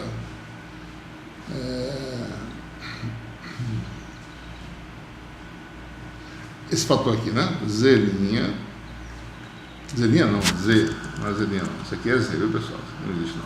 Z menos R' cosseno teta', AZ saiu e ficou o denominador. Seno teta' de teta', R2 mais Z2, 2R'. Pronto, a gente chega nessa integral aí que parece difícil, certo? Mas não é, certo? Quer dizer, ela é trabalhosa, mas não é difícil, certo? Por quê? Aí eu deixo para vocês calcularem lá, tá? Está aí calculado aqui, no mais fácil essa continha, né? E para se certificar de que vai dar esse resultado aqui, que o mais importante aqui não é o cálculo, mas é o que acontece, certo? Observe, isso aqui é a função U elevado a 3 meios, certo? Se eu parametrizo em termos de U, então cosseno teta, né? Eu tenho que calcular quem é DU, né? Se isso aqui é U, né? Então DU, né? É 2R', seno teta' de teta'. Então observe que se eu chamo isso aqui de U, aqui aparece DU, essencialmente, porque aqui está o seno teta de teta, certo? Então, para essa integral aqui, Z vezes isso, eu tenho DU sobre U elevado a 3 meios, certo? Para essa outra, vai aparecer DU sobre U a 3 meios e aparece o cosseno de teta, que eu de volta expresso de volta em termos de U. Então vai ser uma combinação de U elevado a 3 meios e U elevado a U, certo? Que dá para calcular, a integral U elevado a N DU, que é tranquilo de calcular, certo? Então essa conta eu deixo para vocês fazerem, certo? E depois de calcular isso, aí é que é a parte mais importante. Por exemplo, né, uma das integrais é a integral de U elevado a 3 meios. Observe aqui, pessoal. U elevado a 3 meios e aparece alguma coisa vezes DU, tá certo? Para essa integral aqui, né? Então você tem a integral do tipo DU sobre U elevado a 3 meios. Essa integral aqui dá U elevado a menos de um fator, vai dar U elevado a menos 1 meio, ou seja, 1 sobre raiz de U. Certo? Quando for extrair a raiz quadrada, tem que garantir que essa raiz é positiva, porque não tem nada negativo aqui, é tudo positivo, certo? Distância que está embaixo, a integral de distância tem que dar um número positivo, não pode dar um número negativo. Então, é esse o momento de atenção no cálculo dessa integral. Calcula direitinho, mas na hora de extrair raiz quadrada, certo? Tem que extrair a raiz quadrada corretamente. É nesse momento que aparece a função módulo, certo? Então, isso é uma das integrais. Tem uma outra que vai dar U elevado a 1 meio, certo? Porque aqui aparece uma função, essa função que tem a ver com U, sobre o 3 meio aparece aí a função integral de U elevado a menos 1 meio DU, que dá U elevado a 1 meio, ou seja, dá uma raiz em cima. Uma dá raiz em cima, outra dá raiz embaixo, certo? Então, essas contas vocês façam, né? O importante aqui é observar, quando for tirar a raiz quadrada, considere o módulo. E no fundo, o que acontece é que o campo, no fundo, vai dar algo assim, certo? Do jeito que aparece aí, tá? Eu vou colocar assim, vocês vão ver que vai dar isso aqui. Rho0 sobre 4 ε0 Z2. Daí aparece a integral de 0 a A. Esse é o momento mais importante. De f de R',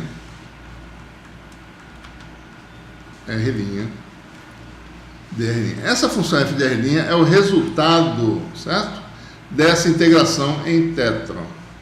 Tá? Integrou em θ, vai resultar uma função que é a função da variável de integração R', e aparece o z também no meio, né? O z está lá no meio, certo? E essa função f de R' tem a seguinte propriedade. Por causa do módulo, ela tem essa propriedade aqui. Vale 4R' se R' for menor do que Z, porque ela depende das duas quantidades, né? A R' está lá e o Z também, né? Então, vale 4R' se R' é menor que Z, e vale 0 se R' for maior que Z. Por que isso acontece? Bom, porque ela foi integral de uma função, certo? Que apareceu o módulo. Quando aparece o módulo, coisas desse tipo acontecem, certo? A função muda de comportamento. Tem uma descontinuidade aí, né? Em Z, certo? Ok? Então, como é que eu calculo essa integral, né? Então, a integral, a função é simples. Ou ela é zero, ou ela é 4 R'. A função linear, ou é zero, certo? Bom, então eu tenho que tomar cuidado, né? Ora, se a R' for menor que Z, eu tenho um comportamento. Se a R' for maior que Z, eu tenho outro. Por exemplo, se eu tiver o ponto fora da esfera,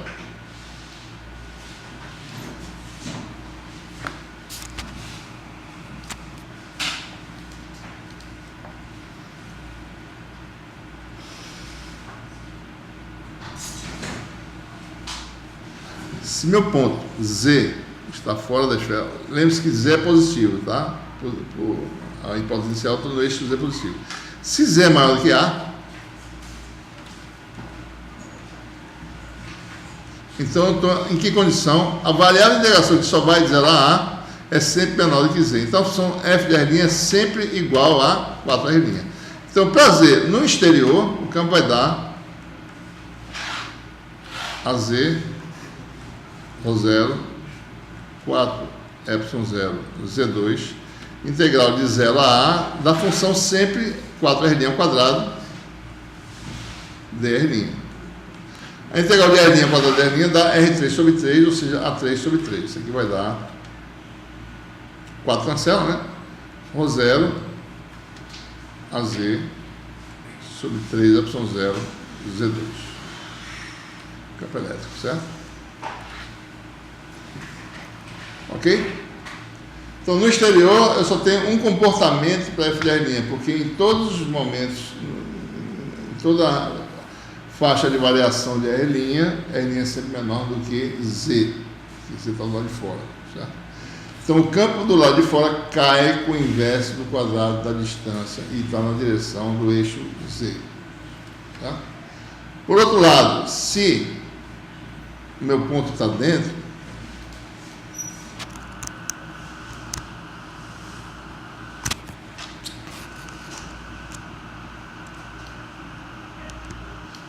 vou aumentar aqui um pouquinho, certo?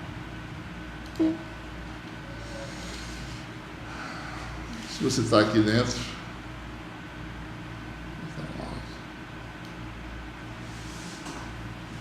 estava sempre bastante bem.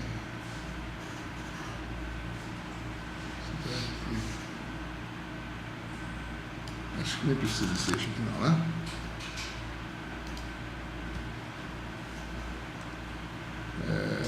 Então, se eu estou em algum ponto aqui dentro, entre 0 e A, eu tenho que tomar cuidado. Tá?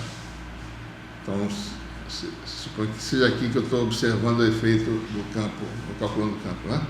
Então, R' varia de 0 a A, bom, ele vai de 0 até Z, né? Ele é menor do que Z. De Z em diante, ele é maior do que Z. Então, eu tenho que quebrar minha integral de 0 a A em duas partes.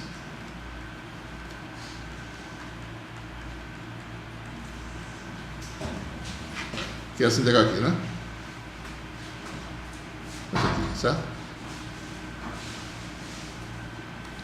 Isso aqui vai dar a integral de 0 a Z, né?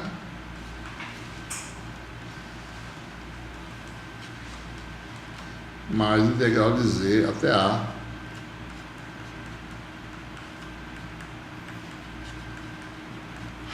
Certo? Bom, de Z em diante, f de R' vale 0. Né? Então, essa contribuição aqui dá 0. Então, isso aqui vai dar integral de 0 a Z de 4R2, dá 4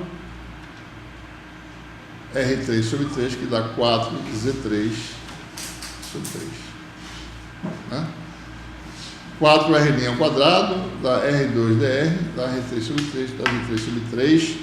Então, tem aí, finalmente, o campo, né? 4 terços, né, de Z3 vezes ρ0, ou seja, isso aqui vale para Z maior ou igual a A, e aí vai dar ρ0 Z a Z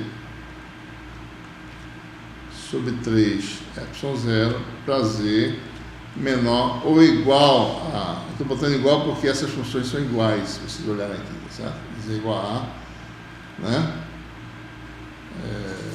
Está botando aqui o A3, né? O 0 A3. Eu esqueci do A3 aqui, pessoal. Isso aqui estava errado, né? Tinha um A3 aqui que eu esqueci, certo? Então, A3 com A2 cancela da A, né? Dá o mesmo valor dessa função aqui, certo? Dentro, o campo aumenta linearmente com Z, certo? Atinge o máximo na superfície, passou do lado de fora, começa a cair com o verso da distância, né? Observe, né? O campo faz isso, né?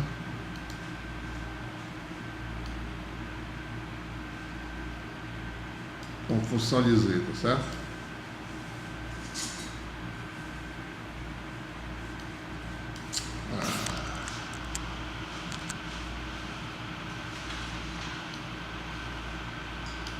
Então aqui está, digamos, a superfície da esfera. Então o campo, digamos, a componente Z do campo, com função de Z positivo, né? Então ele vai linear, atinge o valor máximo, né? Que vale ρ0, a gente acabou de ver aqui, né? ρ0A sobre 3ε0, né?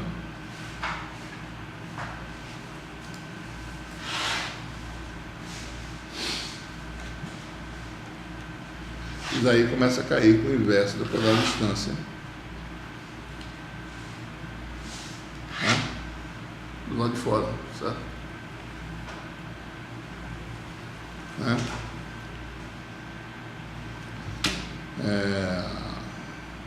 O que mais que a gente pode falar aqui, né? Ora, esse eixo Z pode estar em qualquer direção do espaço, certo? Então, se eu tiver uma esfera, quiser calcular em qualquer direção do espaço, posso calcular com base nessa expressão, né? Uma direção qualquer do espaço, digamos em esféricas,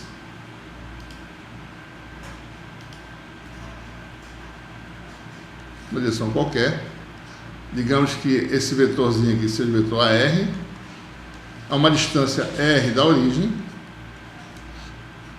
o campo elétrico vai ser quem? Dentro ou fora, tá, pessoal? Vai ser igual a ρ0 R sobre 3 ε0 a R, se R for menor ou igual a A. Né? Vai ser ρ0 A3 sobre 3 ε0 R2 a R, se R for maior. Essa é a generalização do resultado, né? Meu eixo Z pode estar em qualquer direção, tá certo? Então, em particular, eu posso colocar em esférica dessa forma, né? O campo é radial, tá? O campo do lado de fora é como se fosse o campo de uma carga pontiforme na origem. É a mesma coisa. Uma esfera de carga carregada uniformemente, para quem está do lado de fora, ela atua como se toda a carga estivesse na origem, com um valor de carga dado por Q, certo? Se você calcular a carga total, que é ρ0 vezes volume, se jogar nessa expressão aqui, vai dar do lado de fora, é igual a Q sobre 4π ε0 R2 a R. Ou seja, do lado de fora tudo se passa como se toda a carga estivesse no centro, né? Então, uma carga de teste sentiria como se fosse tem uma carga de teste no centro do sistema, né? Então, a força do lado. E do lado de dentro, tudo se passa como se apenas as cargas, se estiver aqui dentro, certo? Deixa eu ver se eu consigo fazer uma esfera aqui alinhada, certo? Vocês calculam depois com calma, né? Mostrem, né? Que numa região esférica de raio R, se vocês calcularem a carga dentro dessa esfera, Q de R, certo? Quem é Q de R? Bom, Q de R é ρ0 vezes 4/3 de π R3. Né?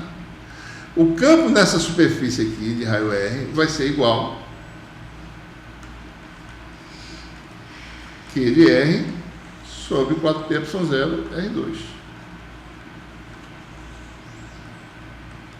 Certo? Essa expressão aqui dá exatamente isso. Quem é Q de R? Só colocar, certo? ρ0 vezes 4/3 πr3, né? Coloque isso aqui, aqui vai dar o quê, né? 4π cancela, 3 vai para baixo, R3 com R2 dá R. Dá exatamente essa expressão aqui. Tá? Então, nessa superfície, tudo se passa como se toda a carga envolvida por ela estivesse aqui na origem. Pergunto, pessoal, qual é a soma dos campos produzidos pelas cargas que estão aqui fora, nesse ponto aqui? Nessa superfície. Você sabe dizer, não?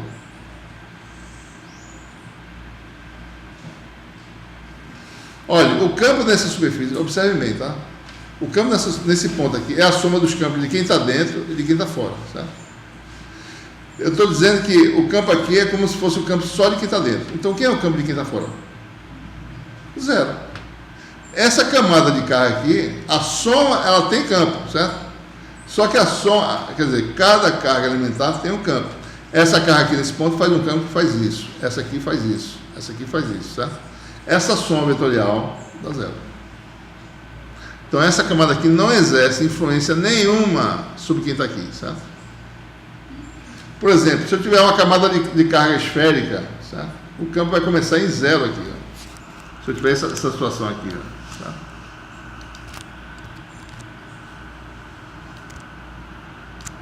Se eu tiver uma camada esférica de cargas, certo?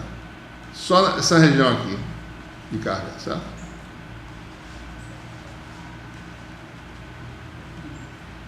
Quem é o campo aqui dentro? Em qualquer lugar. Vai dar 0, certo? Então o campo vai ser 0 até aqui, daqui em diante ele começa a aumentar, certo? Atinge o máximo aqui e começa a cair com o inverso da quadrada das chances também, certo? Mesma coisa. Né? Então essa camada de carga, quem estiver aqui não sente nada, nenhum efeito elétrico, nada. Certo? Ok? Então, pessoal, para mostrar para vocês como é um pouco difícil calcular o campo quando é uma distribuição de carga, né? Você vê que integral é tripla, tem vetores que são integrados, integral é complicado, dá trabalho, né? Então, superposição não é muito simples de fazer, certo? Dá para fazer, mas dá trabalho. Ok?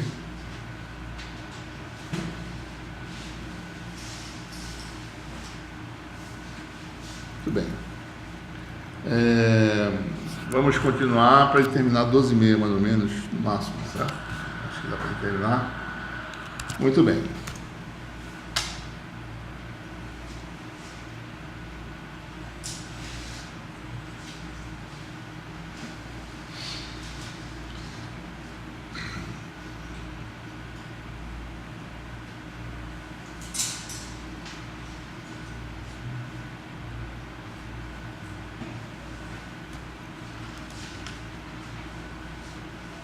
Então vamos falar agora sobre a lei de Gauss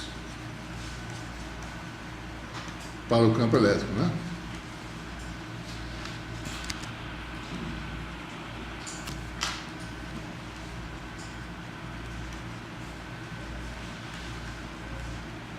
Certo? Antes de continuar, eu vou definir já agora, né? Lembre-se, a gente está falando do vácuo, né?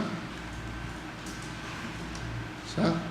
A gente vai definir, por enquanto, o que a gente chama do vetor densidade de fluxo elétrico, o vetor D, certo? Porque esse vetor vai ser útil aqui na conceituação da lei de Gauss, né? O D, ele é exatamente igual a E no vácuo, certo? Só tem uma diferença, ele não tem um ε0 na sua expressão, né? Então, por exemplo, se uma carga multiforme, o campo elétrico é Q sobre 4πε0 R2AR, né? O vetor D é parecido, é a mesma coisa. Sabe? D é dado por Q sobre 4πr2. Sabe? Não aparece o ε0. Né? Na verdade, no vácuo, o D, por definição, no vácuo, ele é ε0 vezes E. É uma definição aqui, tá certo? A gente vai ainda neste capítulo generalizar esse vetor D. Por enquanto, no vácuo, essa expressão, a expressão é mais geral, no meio material aparece um outro vetor que vai fazer parte da eletrostática, que é o vetor polarização, que vai ser necessário para definir essa conexão entre D e E, certo? Polarização da matéria vai aparecer, então a gente vai levar em consideração. Então, como a gente está no vácuo, não tem matéria, tá certo? Só tem carga e espaço vazio. Então, no vácuo, D igual a ε0E. E se a gente observar aqui a unidade de D, só olhar para essa expressão aqui para a carga de forma. Carga por unidade de área. Certo? Unidade de D é Coulomb por metro quadrado, que é a mesma unidade de densidade de carga superficial, certo? Né? Que é Coulomb por metro quadrado, a volumétrica por metro cúbico, superficial Coulomb por metro quadrado. Né? Então, a gente define fluxo elétrico. Lembre-se, outra coisa, viu, pessoal? Lembre-se do nome das coisas, né? E é vetor campo elétrico, certo? D é vetor densidade de fluxo elétrico. Não é densidade de campo elétrico, não é nada, é densidade de fluxo elétrico, certo? Tem uma questão que eu sempre coloco em eletromagnetismo, quais são os nomes das grandezas do eletromagnetismo? As pessoas erram, certo? Não pode errar, né? Certo? Esse vetor também é chamado de deslocamento elétrico. É como se ele pegasse a carga daqui e botasse para cá, certo? Vai ver mais ou menos isso aí, né? Mas é densidade de fluxo elétrico. Por quê, né?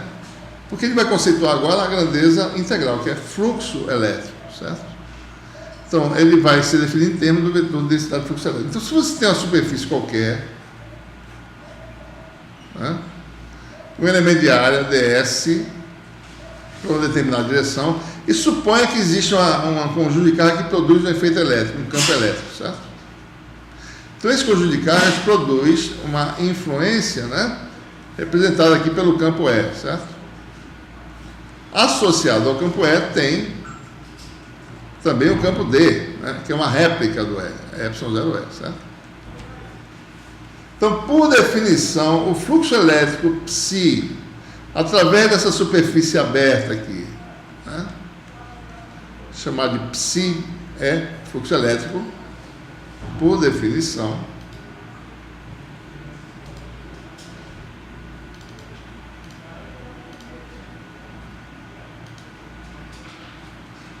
fluxo elétrico através de S é a integral de superfície de D escalar ds. É o fluxo do vetor D através de S. É simplesmente isso. Tá?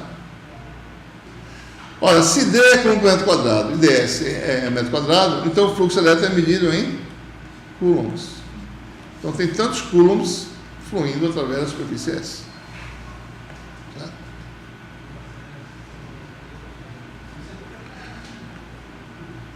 Uma propriedade fundamental da eletrostática é que o fluxo elétrico, através de uma superfície fechada, só depende da carga envolvida por essa superfície. Certo? Essa é a propriedade fundamental. O fluxo elétrico, através de uma superfície fechada, né, para fora, né, vamos calcular sempre para fora, é igual à carga total envolvida por essa superfície. Então, essa é a chamada lei de Gauss. Certo? Essa é a propriedade fundamental, né? Que surge, no fundo, da lei de Coulomb, né? Fluxo elétrico, que a gente acabou de definir, né? Que é a integral de dds, ou, se vocês quiserem, a integral de ε0EdS, né? Mas é mais geral, é a integral de dds através e para o exterior.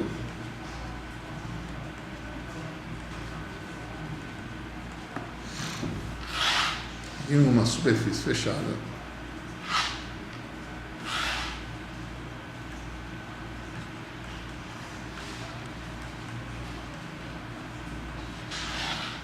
É igual à carga total, ou a carga, né, envolvida pela superfície. Bem simples, né?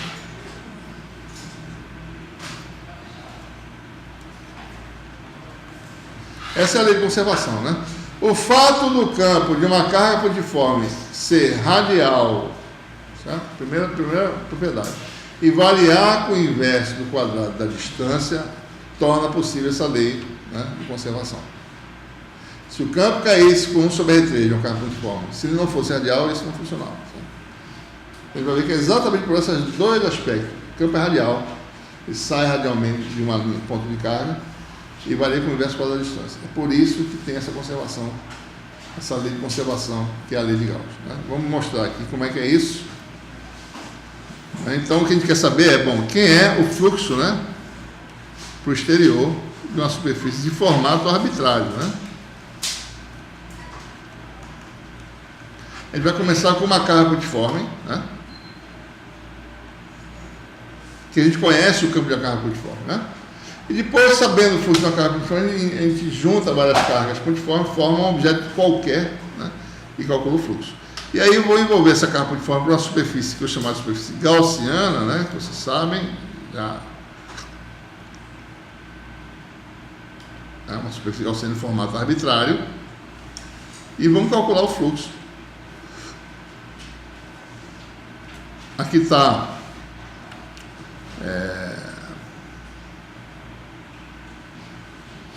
uma linha radial, né?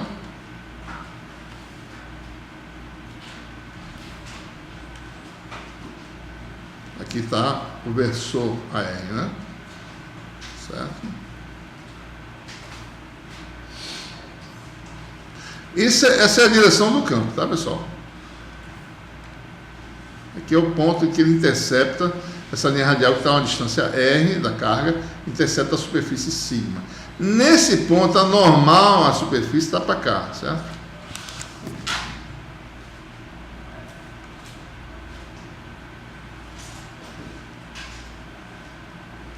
Né? Isso aqui é normal, certo? Ou melhor, né? Vamos botar o vetor ds. O vetor ds está fazendo isso, né? O vetor ds ele tem essa areazinha aqui, ó, módulo, né?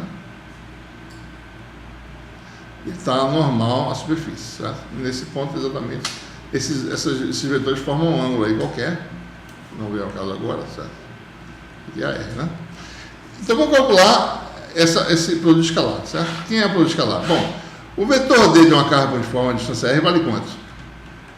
É o campo elétrico sem o epsilon zero, né? Q sobre 4πr2 a R, certo? D escalar dl vale quanto? Q sobre 4πr2 ds escalar a R. Bom, então a gente precisa saber quem é ds escalar a R. Quem é ds escalar a R, pessoal? ds na direção radial é a componente radial do ds em esféricas, né? A gente está botando R exatamente para seguir coordenadas esféricas, certo? Ora, quem é ds radial? Que a gente falou isso no capítulo 1. É o ângulo, tem a ver com o ângulo sólido subtendido por esse conezinho aqui, ó, por essa região tridimensional, que é essa região cônica, certo? Que vai, né, esse canudo, tá certo? Em torno dessa, e tem esse ângulo sólido aqui, que é d ômega, né? DSR, nós falamos lá no capítulo 1, é R2 vezes quem? Vezes d ômega, seno θ, d θ, d φ. R2 d ômega. Se no caso plano, né, ds comprimento é Rzinho raio, né, dθ, sabe, diferencial de ângulo, entre as dimensões, a área, né, ortogonal à direção radial é R2 de ômega, que é esse ângulo sólido, esse canudo, tá certo? Esse ângulo tridimensional, certo? Ou seja, DDS R2 com R2 cancela, Q sobre 4π d ômega. Observe, né? Isso aqui não depende da variável angular. Então, a minha integração de área se transforma numa integração nessa variável angular, tá? Que é o ângulo sólido, né? Integral na superfície sigma de ds reduz-se a uma integral na figura fechada, na variável que define essa figura fechada. Bom, o ângulo sólido da figura fechada é quanto? Quanto é o ângulo sólido de uma figura fechada? 4π. Estelo radianos, né? Então, a integral de 0 a 4π, a integral é unidimensional, pessoal. Só tem uma variável aqui, que é o d ômega. Q sobre 4π, d ômega. Integral de ômega dá 4π, porque 4π cancela, vai dar Q, certo? Ok? Por que deu certo aqui, né? Porque o R2 cancelou, a área, né? O elemento de área aumenta com o quadrado da distância, né? O vetor D cai com o vetor da distância. Se ele caísse com sobre R ou sobre R3 ou outra coisa, não funcionava. Observe que a gente está mostrando que o fluxo elétrico de uma carga, numa superfície irregular qualquer, fechada, é igual à carga envolvida. Não depende da forma da superfície. Tudo cancela, certo? O fato de ser a direção radial é que deu o ângulo sólido, que a gente sabe que o ângulo sólido de uma superfície fechada, uma fechada é 4π, certo? Ora, e se eu colocar várias cargas? E se a carga estivesse do lado de fora, certo? Da superfície. Tá? Só vou fazer um argumento simples aqui. Se eu botar a carga lá de fora,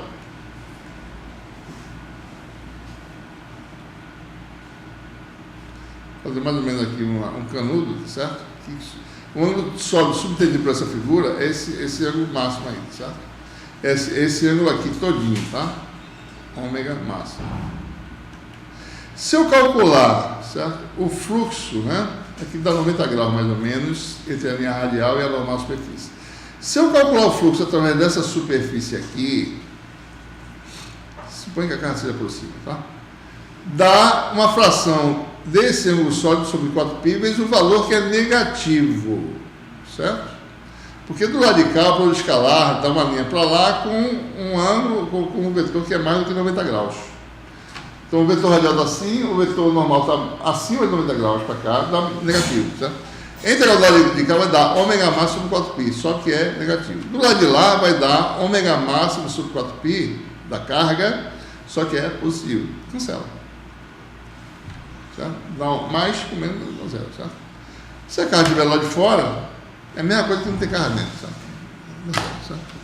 Se eu tiver um conjunto de cargas, quanto é que vai dar, pessoal? Você acha que vai dar? Superposição, né?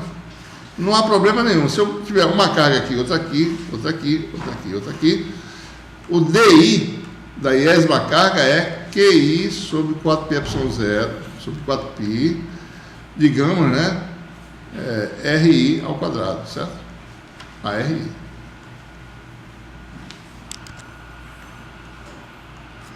Onde RI é a distância da carga ao ponto onde você quer calcular aqui, tá certo? Aqui está a RI.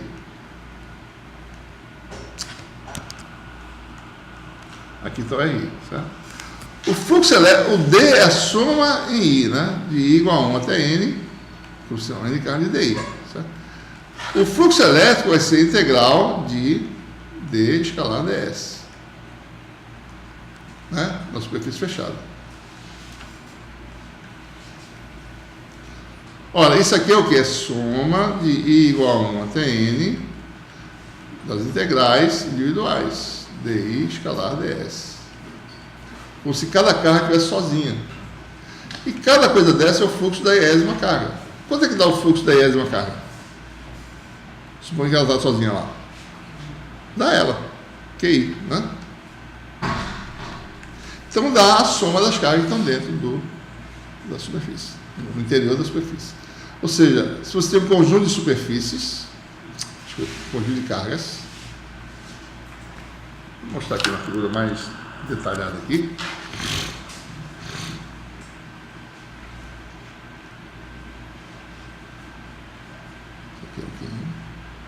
Pronto, aqui tem um exemplo, né? Deixa eu mostrar aqui. Isso aqui está tão ruim assim, né? Tá.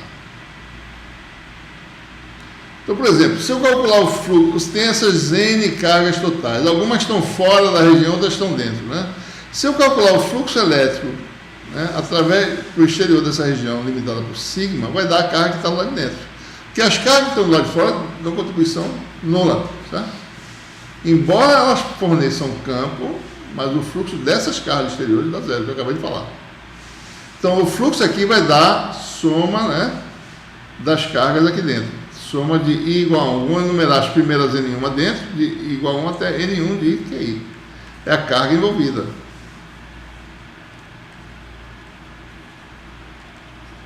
Certo? Se eu tiver uma distribuição de cargas, uma distribuição contínua de cargas, né? Aqui está a carga todinha, aqui é a superfície gaussiana, certo?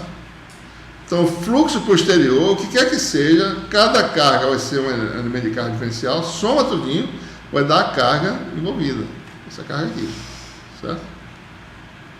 Então, o fluxo elétrico, qualquer que seja, calcula o D total, o fluxo elétrico dá a carga envolvida, certo?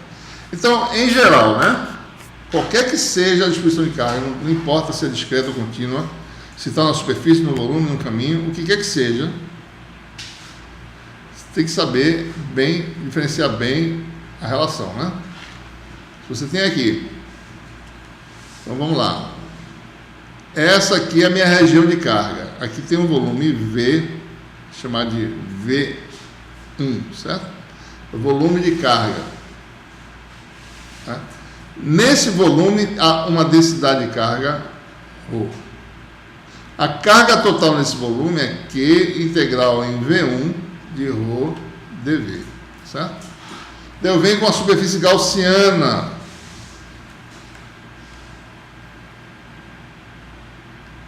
Que não é comum, certo? Aqui eu tenho uma coisa um pouco diferente. Aqui é o elemento de área ds. E esse superfície limita ao volume V. V1 é o volume de carga, V é o volume limitado por sigma, que é a superfície gaussiana, certo? Esse conjunto de carga produz um efeito elétrico no espaço, né? O vetor dele, certo? Vou botar amarelo para ficar mais parecido aqui. Né? Existe um efeito elétrico devido ao volume de carga. Vou chamar de D, ou E, que é D igual a Y0E, né? Então, se eu calcular o fluxo para o exterior da região V limitada por sigma, vai dar o quê? Integral de dds. É isso que diz a lei de Gauss, certo? O fluxo para o exterior da região limitada por sigma é igual à carga envolvida pela superfície sigma aqui, que é o volume V, vai dar ρ dV, certo? Essa é a expressão correta, certo? Observe, né? Integral sobre todo o volume V, certo? Que vai dar alguma coisa aqui, como aqui não tem carga, aqui não vai contribuir. A integral é nesse volume aqui, certo? Levando em conta que ρ vai ser zero nessa região que não tem carga, certo? E vai ser não nula quando você pegar um pedaço do volume de carga. Então, pessoal, não esqueçam nunca, a lei de Gauss agora, a forma final dela, é essa forma integral aqui. Quando vocês olharem para sigma e para V, você tem que muito bem saber que V é o volume limitado pela superfície gaussiana. Esqueçam o volume de carga. O volume de carga, onde ele esteja, não importa. Sempre a integração é no volume limitado por sigma. Em algumas regiões do volume vai dar zero integral, em outras não. Certo? Quando tiver carga, dá no 1, certo? Ok?